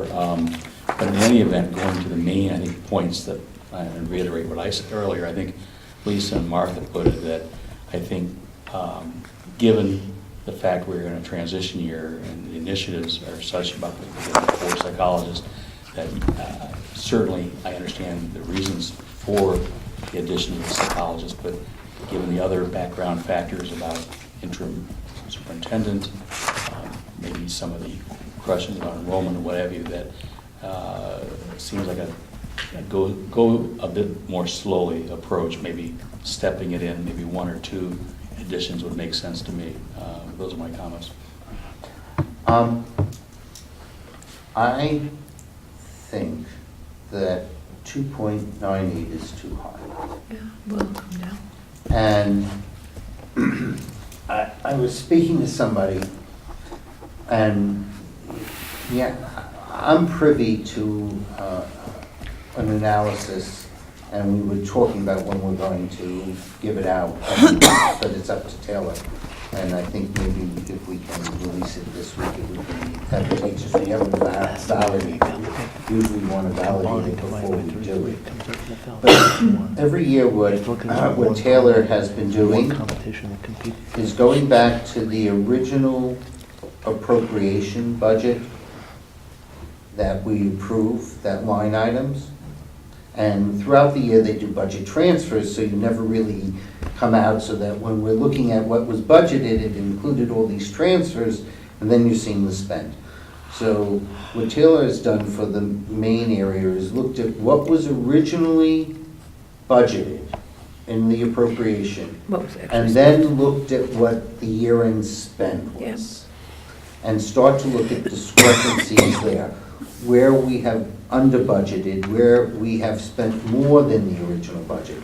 That's how we know that a lot of security things have been done. Now, all of these are actually talked about at the end of the Board of Ed meetings when you just want to go home. When they do the budget transfers. Those budget transfers are really what moves all those monies around. And that's flexibility because, Bert, honestly, nobody in business plans for what I'm going to do next year when you really don't know all of the students that may be showing up in August because some homes finally sold and all kids came in replacing empty nesters. And so it's a little bit of a guess, all right? A historical guess. But there's 2 areas in particular that I feel that the district has some opportunities. One is the 7 elementary schools have, from their original budget, 7 schools.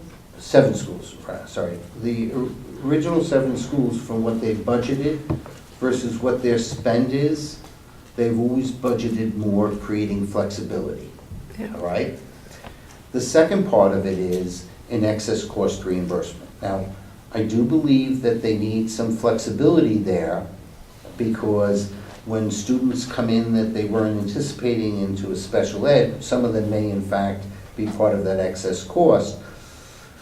And we don't know what the pool is going to be, and so we don't know what the percentage is going to be. And, you know, it's very hard when you're finally getting that number in March and April to all of a sudden cut back on all the other stuff that you've already spent during the course of the year. You need to have that, a little bit of it there, because we know what the response would be to, within the community, and even within our legislative body, should the Board of Ed have to come back because we spent all that money and used up our flexibility, and oops, excess cost reimbursement didn't come in where we thought it would. That being said, there's been a significant under budget and excess cost reimbursement. And if somebody recalls at the end of the meeting, I was saying I can't reconcile where you came. Because you said you got you got 72%, you got $3.4 million if I'm not mistaken, which said you had $5 million of expenses that you submitted.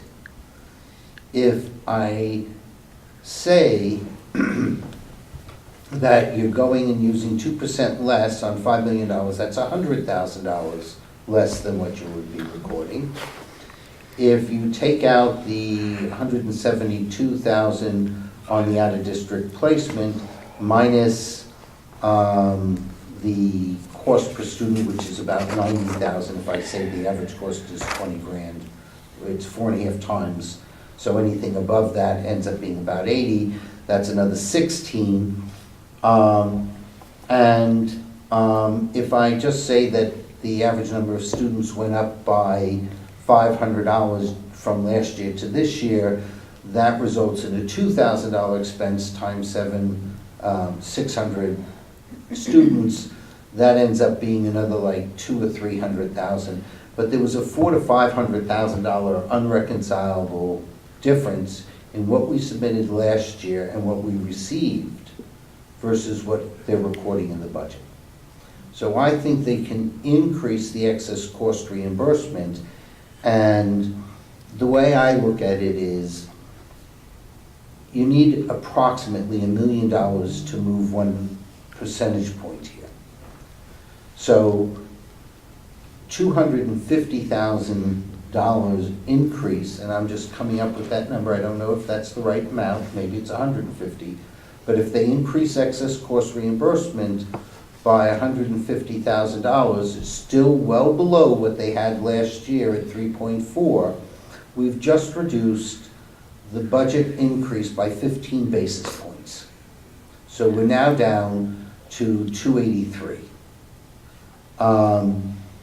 The next thing is that it's been about $100,000, if I'm not mistaken, correct me if I'm wrong, about $100,000 from the 7 elementary schools versus their budgeted versus what their ending operating is. 7 schools or 5 elementary? 7 schools. I'm 5 sorry. elementary, middle, and high. Well, these are, if you guys want to pass around, these are like two, the second page has the 16-17 numbers and the 17-18 numbers with unanticipated revenue carved out, and then the savings in the 7 schools carved out. It gives you a total of excess funds from those 2 categories. So there's some flexibility there. And then I've got it itemized of what we did spend it on, what was needed, what was discretionary, and it, you know, it kind of just begs the question, how much cushion is really called for? Have we discussed that? Just thinking about it, I mean, I think budgets should be very tight because the town is in a good financial position. And if something crops up in the middle of the year and they can make a case for it, the town is always going to give them the money. I never see that as being an issue. Everybody values education, but why should it be padded? It should really be realistic, and if they go over budget, So what Again- percent do you think is I look at it as a slightly different way. And I believe there's padding in the Board of Selectmen budget.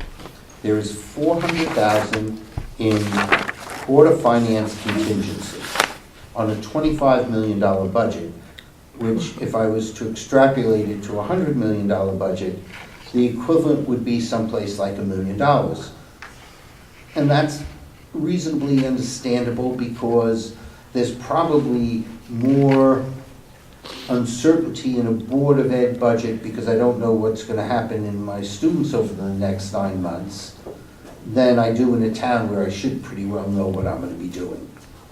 So having $1 million, $1.5 million of flexibility is reasonable. And that's where I think we have to tighten it. I think that schools do need some flexibility because I am planning too far in advance to really know what my mixture of students are going to be. But I do think there's opportunities if they look at historic spend and, go from there. So what number do we get to? I'm not sure. I mean, I don't look at the $1,000 items because it takes, I just really don't. I look at things that are 20,000 or more because otherwise I'm not affecting the basis point reduction here. Yeah, I mean, the extra funds that were identified in the 16-17 budget were worth 1.76% of the budget, and in 17-18 it was 2.18%. So what's reasonable? Like, do we think 2% is reasonable? Do we think 1.5% is reasonable? Jack thinks maybe even 1.25% is reasonable? Because that's what we're asking, like, Have we discussed this with them? I think the way I like to say it is what flexibility can be built into the budget. I don't want to give them a... No, that's exactly what I would, I actually don't, I didn't come into the conversation thinking that it was worth having this argument up front. I thought, it only matters what they spend, but he makes a good point that we're taxing people for the budget, so Right. we have to be perhaps more aggressive about saying, like, listen, we understand that if something goes really wrong, that you're on the hook, and, there's got to be an understanding that you're going to be okay. Like, There is a difference, and people should understand, it's maybe one of the reasons why I would never join the Board of Ed. Oh, yeah. The board members are jointly and severally liable should they run over their budget. Board of Selectmen aren't. There's a big difference when I'm trying to plan a budget and I can know that, I'm over by 500,000 at the end of the year, my town said no, and those 8 members up there might be having to fork up their money to go and put it in. So I want quality people there, and so I don't want to scare them off on that. So I do believe some flexibility needs to be there. I mean, too many people don't realize they're liable if they go over and the town says no. I mean, I've never thought that 2% sounded egregious. Right, What do it's you guys really think? not. Like, Exactly. But if we were looking for $300,000-$400,000, I think that there is some flexibility in this budget. Yeah, I agree. So do we want to have a consensus on what we're asking for? Because I haven't even read through what I've written, so I'm going to be flying by the seat of my pants tomorrow. And we'll just want to make sure we're sort of on the same page, Chuck. Did you ask for 2.5? I didn't ask for anything yet. No, we're not asking, we will never ask for a percentage. I don't think it's appropriate. I don't know what the rest of you feel, but I just So don't. you just want to generically say, Yeah, please I- don't choose this. Yeah, I think that we believe there's opportunity to, it's a tight budget, but we do believe there's opportunity there. And we're more than willing to discuss it with the board, should they desire. Well, and I do think that if you have enough cushion in your budget to like, let's just take the security line. And I don't need to know what they spent it on, and I'm fine that they spent on security, but that's something you could come back to the town and ask for more money, and people would say, oh, we get why that wasn't in your budget, because this happened, and now you gotta do X, and Yeah, but they're not going to get excess fuel. If you have to come back and say, wow, we didn't plan for enough money. but somewhere in 17, 18, they found enough money to blow up that line item, and that's the kind of thing that you could ask for. So I'm not saying, I mean, obviously, they probably didn't take it from fuel. They probably took it from somewhere else, but just, into my mind, they should want to know what they're really spending and what's discretionary, what's not. And if they want to, it's fine, there's lots of spending that you do that's discretionary, that's good for the schools, but. Yeah, we went through a lot of it last year and said, we don't disagree with any of these. Yeah, exactly. But I think it's a matter of how much are we taxing our residents and what's a reasonable Always. cushion. That's the issue. What's that? I said, that's always the issue. And I will also say, when we had one particular year where the budget went up 5%, which is in that 5-year compound annual growth that comes out at 3%, which was the fiasco that occurred in special ed. If you take out that year, and I go to an analysis that I had done a number of years ago, and I'm trying to remember, if I go for, and this isn't saying the services should be, I had special ed kids myself, but if I look at what the mainstream growth in the school budget was, it was someplace about 1.9% compound annual growth rate. The town was at 1.89 compound annual growth rate when I really look at what the town was. Both of those were well under inflation and very reasonable. The real growth here, unfortunately, but it's also part of what's going on in just special ed because of increased diagnostics and other things like that. When I first started with this, looking at school budgets some 12 years ago, our out-of-district placement was $400,000. It's now at $7 million.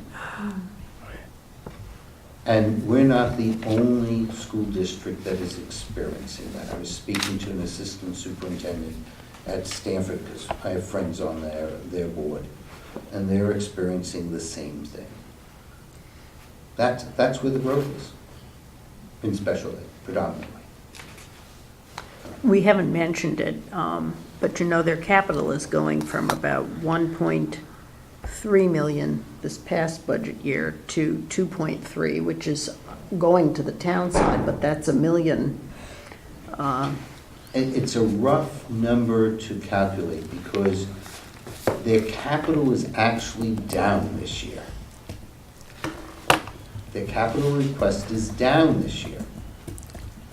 However, what may or may not be included in the budget will appear to be up because we bonded the skylight, the roof, and the field. So if you add those back into their capital request, That is true. they are actually down. They don't have control of how we pay for things. I mean, I'm going back and looking at the operating increase here is 0.5%, 0.55.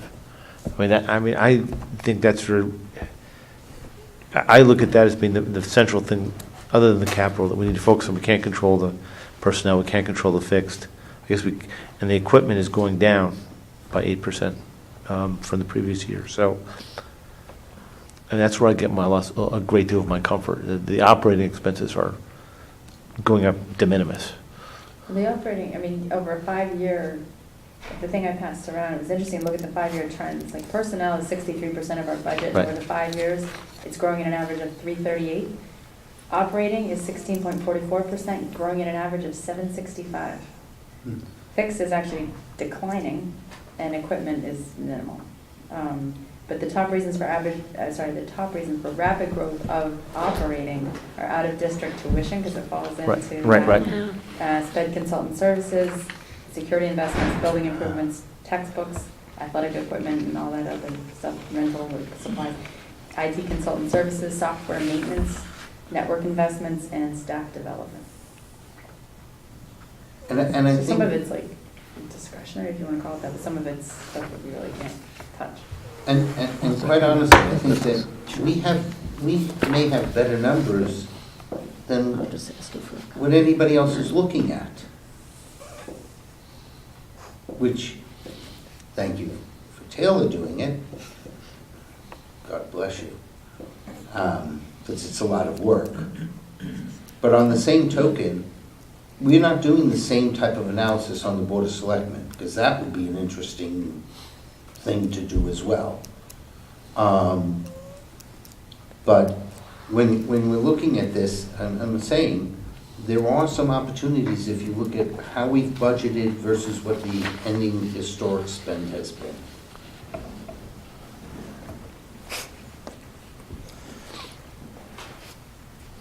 Are we willing to share those areas where we identified the flexibility We, with them and to sit down with them and say, okay, these are the specific things we'd like to take a look at? we sat down with Tara and Dr. Brenner last year. Right, I remember.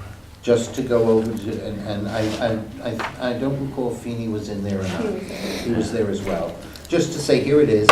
And all of those things that we knew what they were based upon the Feeney presentation of the budget. Here's what we spent it on in that one little quick thing. So it wasn't there, but it was just understanding what was budgeted versus where it was spent and where they used the money out of their flexibility that was enlightening. Because they, in 16-17 had $1.657 million to play with. They returned $484,000 to the town. So they spent over $1 million. Some of it was needed, some of it was discretionary. And then in 17-18, there was $2.091 million extra. They returned $728,000. The discretionary spending identified was $942,000. The balance was unidentified discretionary plus needed overages. Now, one of the things they did with their technology is they bought some extra of the tablets. Right. And they did the rollout. They expedited the rollout a year early. So, I mean, there's nothing wrong with that. But that's part of what they used it for, because they had that flexibility. They increased the rollout. So now, 2 years in a row, we've spent and you're not Yeah. seeing a Yes. big decrease in budget on the- They got good pockets. Thank you, Stacy. And they're in the process of coming up with their 3-year technology plan. So that plan will be presented, which we should now see the replacement of the computers now being a little more stable, depending upon what the growth is. But there isn't that much diversion from grade to grade. I want to go back, are we willing to share our current analysis with the administration and the board and say, can you find something here? We haven't had an opportunity to meet with Tara and Mike. We can try and do it quickly, and then it's up to Tara and then whether or not they want to Thank you, Stacy. distribute.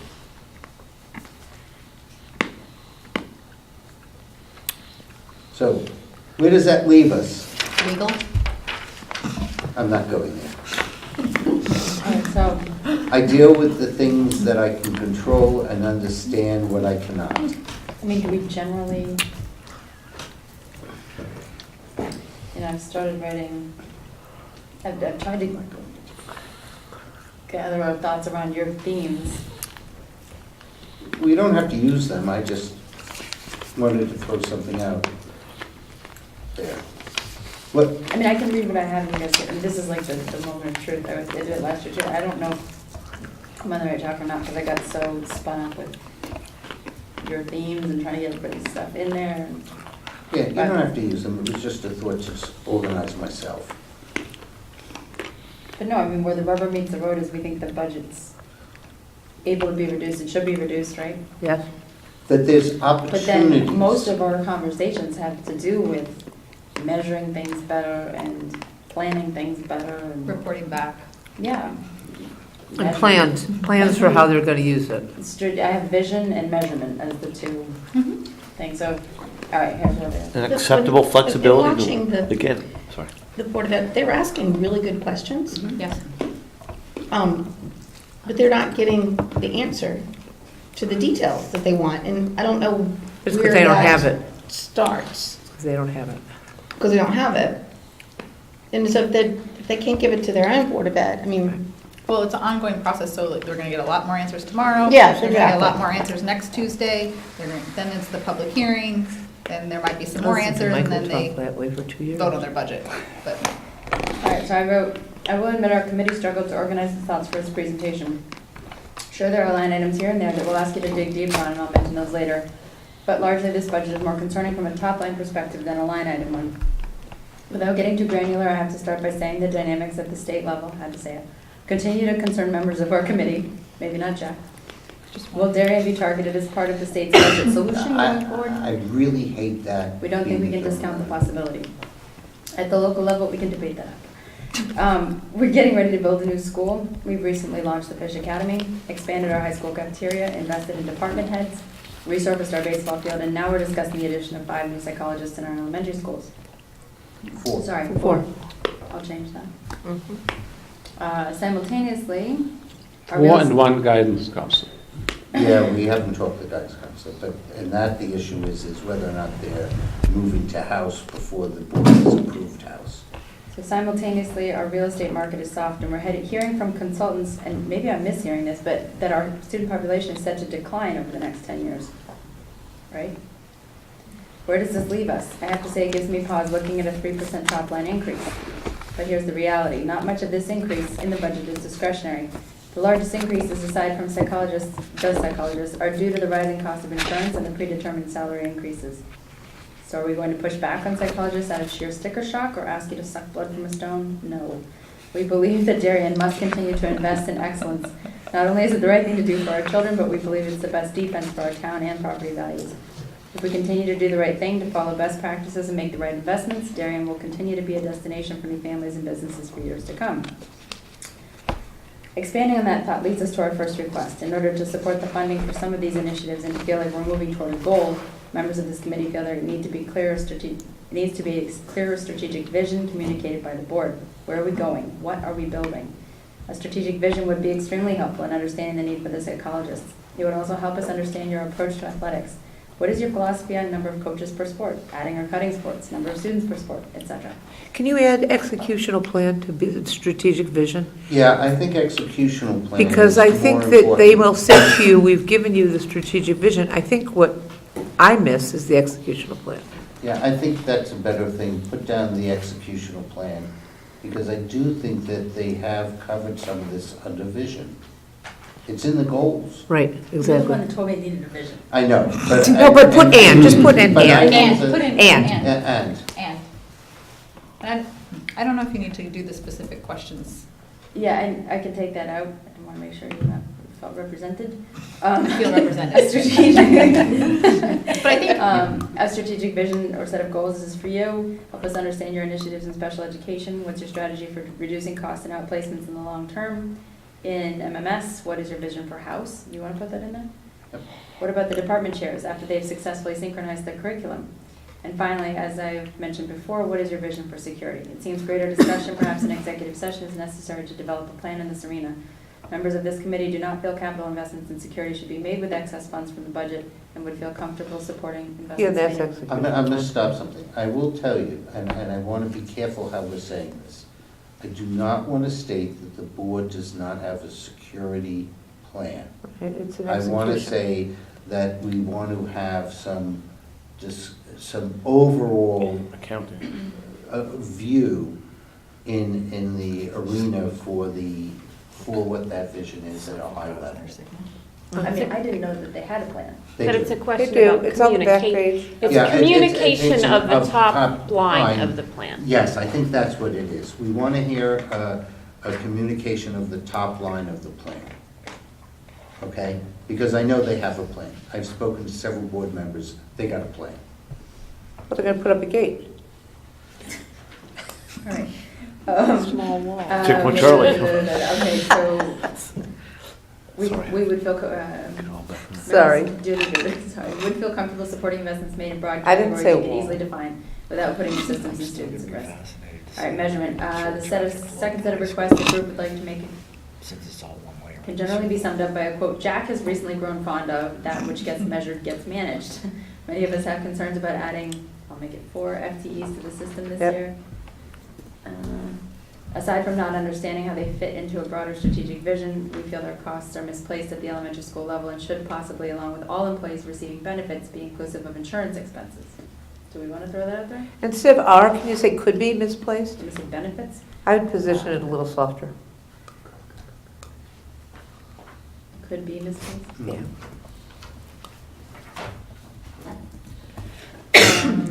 Measuring their costs more accurately while simultaneously improving our understanding of how they currently spend their time would be helpful in determining the need. There are many other measurement items that this committee is concerned with this year, a list of which we'll provide you in writing. Is that good enough? Yeah. Overall, in closing, rather than identifying line items for reduction or removal, we would like to ask that the board look more closely at historic figures in determining necessary budget growth this year. In the course of reviewing the details of actual spending versus budget for the last 2 years, it has become evident that ample funds should be available to reduce this top-line figure in a generic way.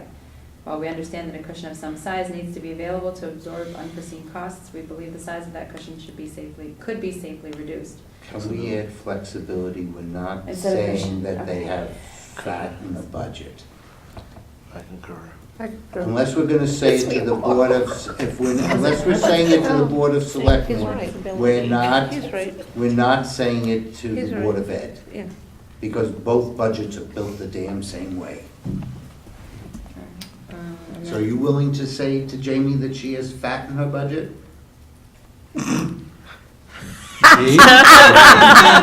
She has some pudgy Moi? cushion. Wait. She has some Hey, flexibility in her budget. there's a recorder going on.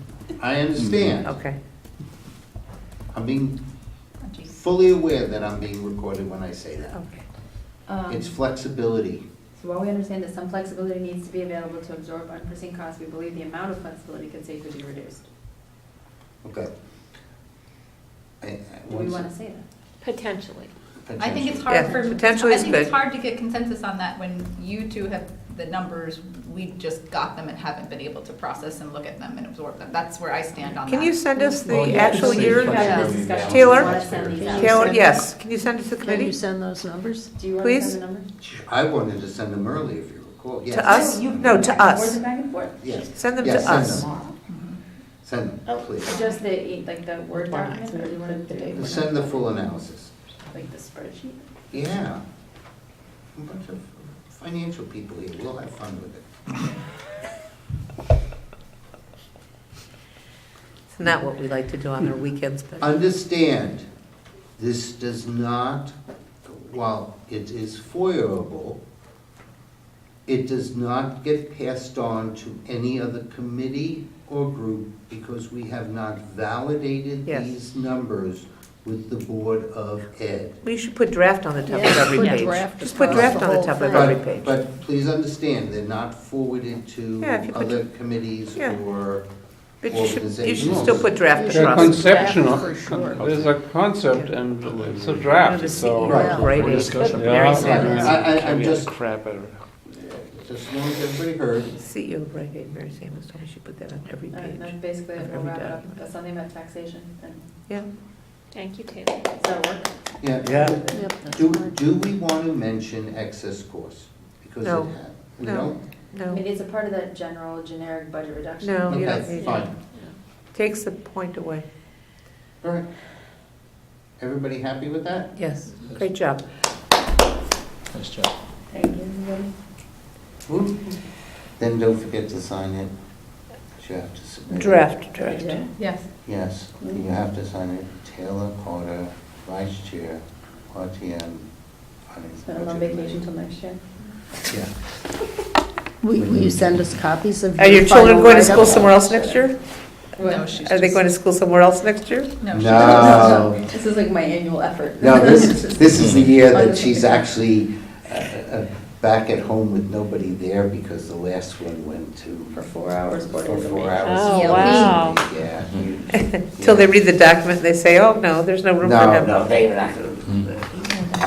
If you consider the questions that were asked or comments made by Taylor or myself during the course of the FISC meeting and others that spoke there, these are consistent with what we were saying. That there's nothing outrageous or egregious with anything that wasn't said at those meetings. Doesn't Tara share the concern that they're locking themselves in with the interim superintendent? You would have to ask Tara that. I mean, locking themselves in. Well, there's some pretty heavy commitments to this plan that may or may not be the next person's. Why don't you take the first shot at it, then I'll follow through. Well, number one, we're not guaranteed that they'll find another superintendent, sorry, I'm tired. Seriously? You know, we've had some turnover here and that. doesn't I didn't look good realize for that that was the district. that was a consideration, so you started with a place that I wasn't going. I mean, nothing's guaranteed. I mean, we've had turnover, we've had a special ed crisis. We get FOIA requests. We get lots of We FOIA have- requests. We have board members being sued. Oh, yeah, I want to come here.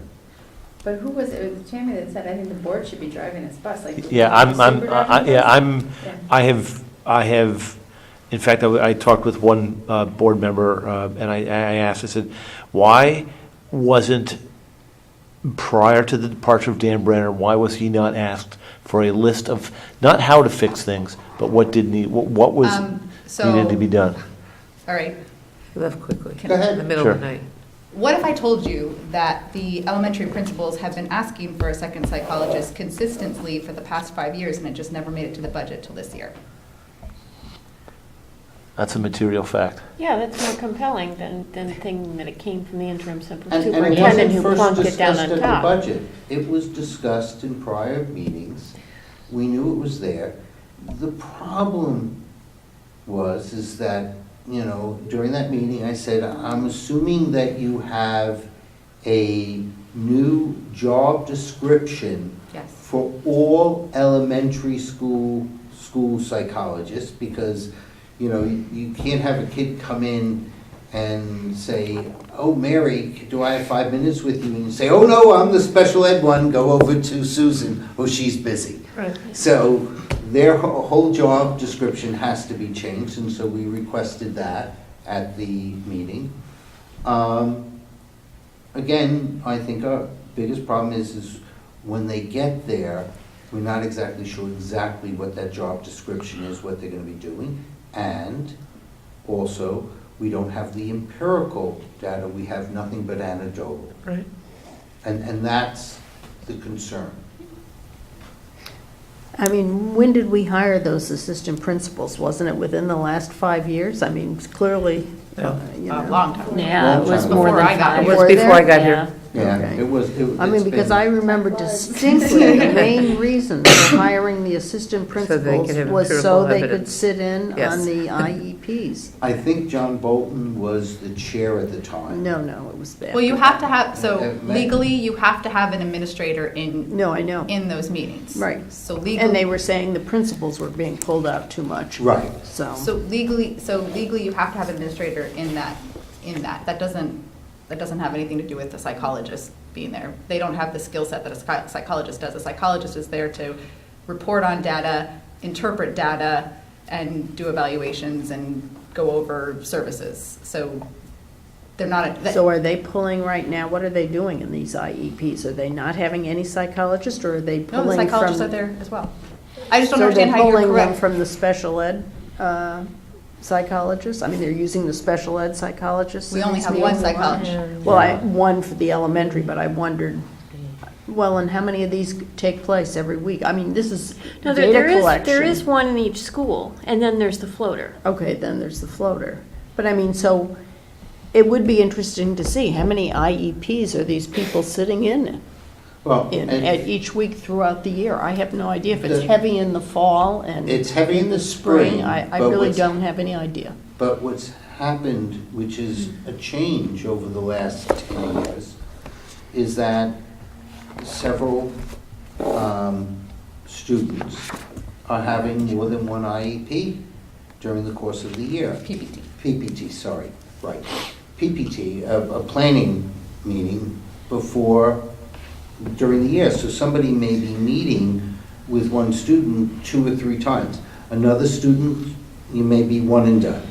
So depending upon what that is, you know, one and done a year. And then every 3 years, you have to do a triannual, which is a battery of tests. So depending upon how that flows and what goes on, you know, there's a lot of things that are going on, and crises do happen in the schools. How many? Don't know. So I'm just looking at Oxbridge, and I just looked at Holmes, and I see psychologist, but I see blanks for 15, 16, 16, 17. Right, because they were in the special ed budget. Okay, so we see the one that's being proposed to be Right, added. correct. But they were in the special ed budget, so you're saying the 11.9 that are in the special ed budget back out 4 or 5, whatever Yes. the number of elementary Yes. schools is? Yes. Okay. Yes, And the other Yes. 6-something are attending to yes. some of the other programs? Yes. Okay. Yeah, that's why I'm saying I really want it there, because from what I understand, and again, I don't have kids in the school, haven't had it for a while, but our school psychologists are just really being hammered. And to just get done with their special ed jobs, let alone any crisis that may come up, or anybody who comes in, or you know, somebody's requesting a new PPT, and I got to prepare for that, go over, meet with team, da-da-da. So that's why this blue sky vision that this is for the general ed population, I think they're going to be absorbed very quickly into relieving just some of the burden of the existing school psychologists to take care of special ed. And it's like I'm pushing it someplace else so that you don't realize that they're really working on special ed. I think they're going to address that tomorrow night. They may. With empirical data? Yes. Really? I think tomorrow night's presentation is going to be very good. Okay. I think there's going to be a vision, there's going to be a job description, there's going to be data. I think a lot of the questions are going to be answered tomorrow With night. what they're spending per hour? How many total? I don't know the level of the data, but because I haven't seen the presentation, but I do believe a lot of that will be addressed tomorrow night. So are they going to give us the total number by elementary school based upon the IEPs? Again, I don't know the I presentation. mean, because I don't that's know the the first set level of of data data. they should be able to give us is based upon what my IEPs in this school is. They have about 40 to 50 in every elementary school. Here's the amount of time of what it is. By the way, they have to do a PPT that takes, I mean, it's nothing more than a cost accounting issue in reality. I have a large job, small job, each standard hours for what should be here. I can allocate it out, and I can say, based upon this school, this is the amount of hours that I've already committed by the contract of the IEPs. How much available time do they have? I mean, that's really a simple thing that I guarantee, and I'm not a betting man, but I guarantee I'm not seeing tomorrow. Like I said, I don't know the granularity. Sure. I think a lot of the questions will be answered tomorrow. Yeah. We'll probably have more follow-up questions. The board will probably have more follow-up questions. There's still 3 more weeks in this process for the Board of Ed. So, Okay. and my point to you, Peter, was that there may have been a list that was transferred from Dr. Brenner to Dr. Latham. That was We my don't point. know that. Yeah. There I may don't know. have been. I would hope so. I would hope so. I Yes. just haven't heard about anything like that. I mean, I just, it is. He may have incorporated it. No, but again, we all want to get out of here. I'd like to see the board take more responsibility for the vision in terms of strategic planning and execution than being reliant on the superintendent as much as they are. That's my point. The flip side of that is they're Well, not. they're pretty junior. Yeah, I agree They're with pretty you. junior. They're really like Peter, the board of Peter, directors. the flip side of that is They're they're not pretty junior. educators. They're They're there pretty to junior. manage No, to a certain Board of Ed. extent and Yes. establish certain policies at a very high level. Yeah, I mean, The that's what fact of board the of matter is, directors we're does, paying just runs the professionals to company. tell us what we Pretty should be runs the doing, and, you know, Okay. and that, I mean, Other than he Dennis, is I getting think good they're professionals. pretty junior. The Board of Ed's oversight. I mean, that's like a board of directors. It is, Exactly. exactly. We were just saying the same thing here. Oversight. Or, I think Yeah. I just like to see. We've said the same thing on this side. more of it should be given. And dealing with the parents. Administrators a number. Another reason I wouldn't take that. Well, you offered it. About your budget, your budget, your actual. Thank you all. Can we adjourn? Motion to adjourn? Second. Because they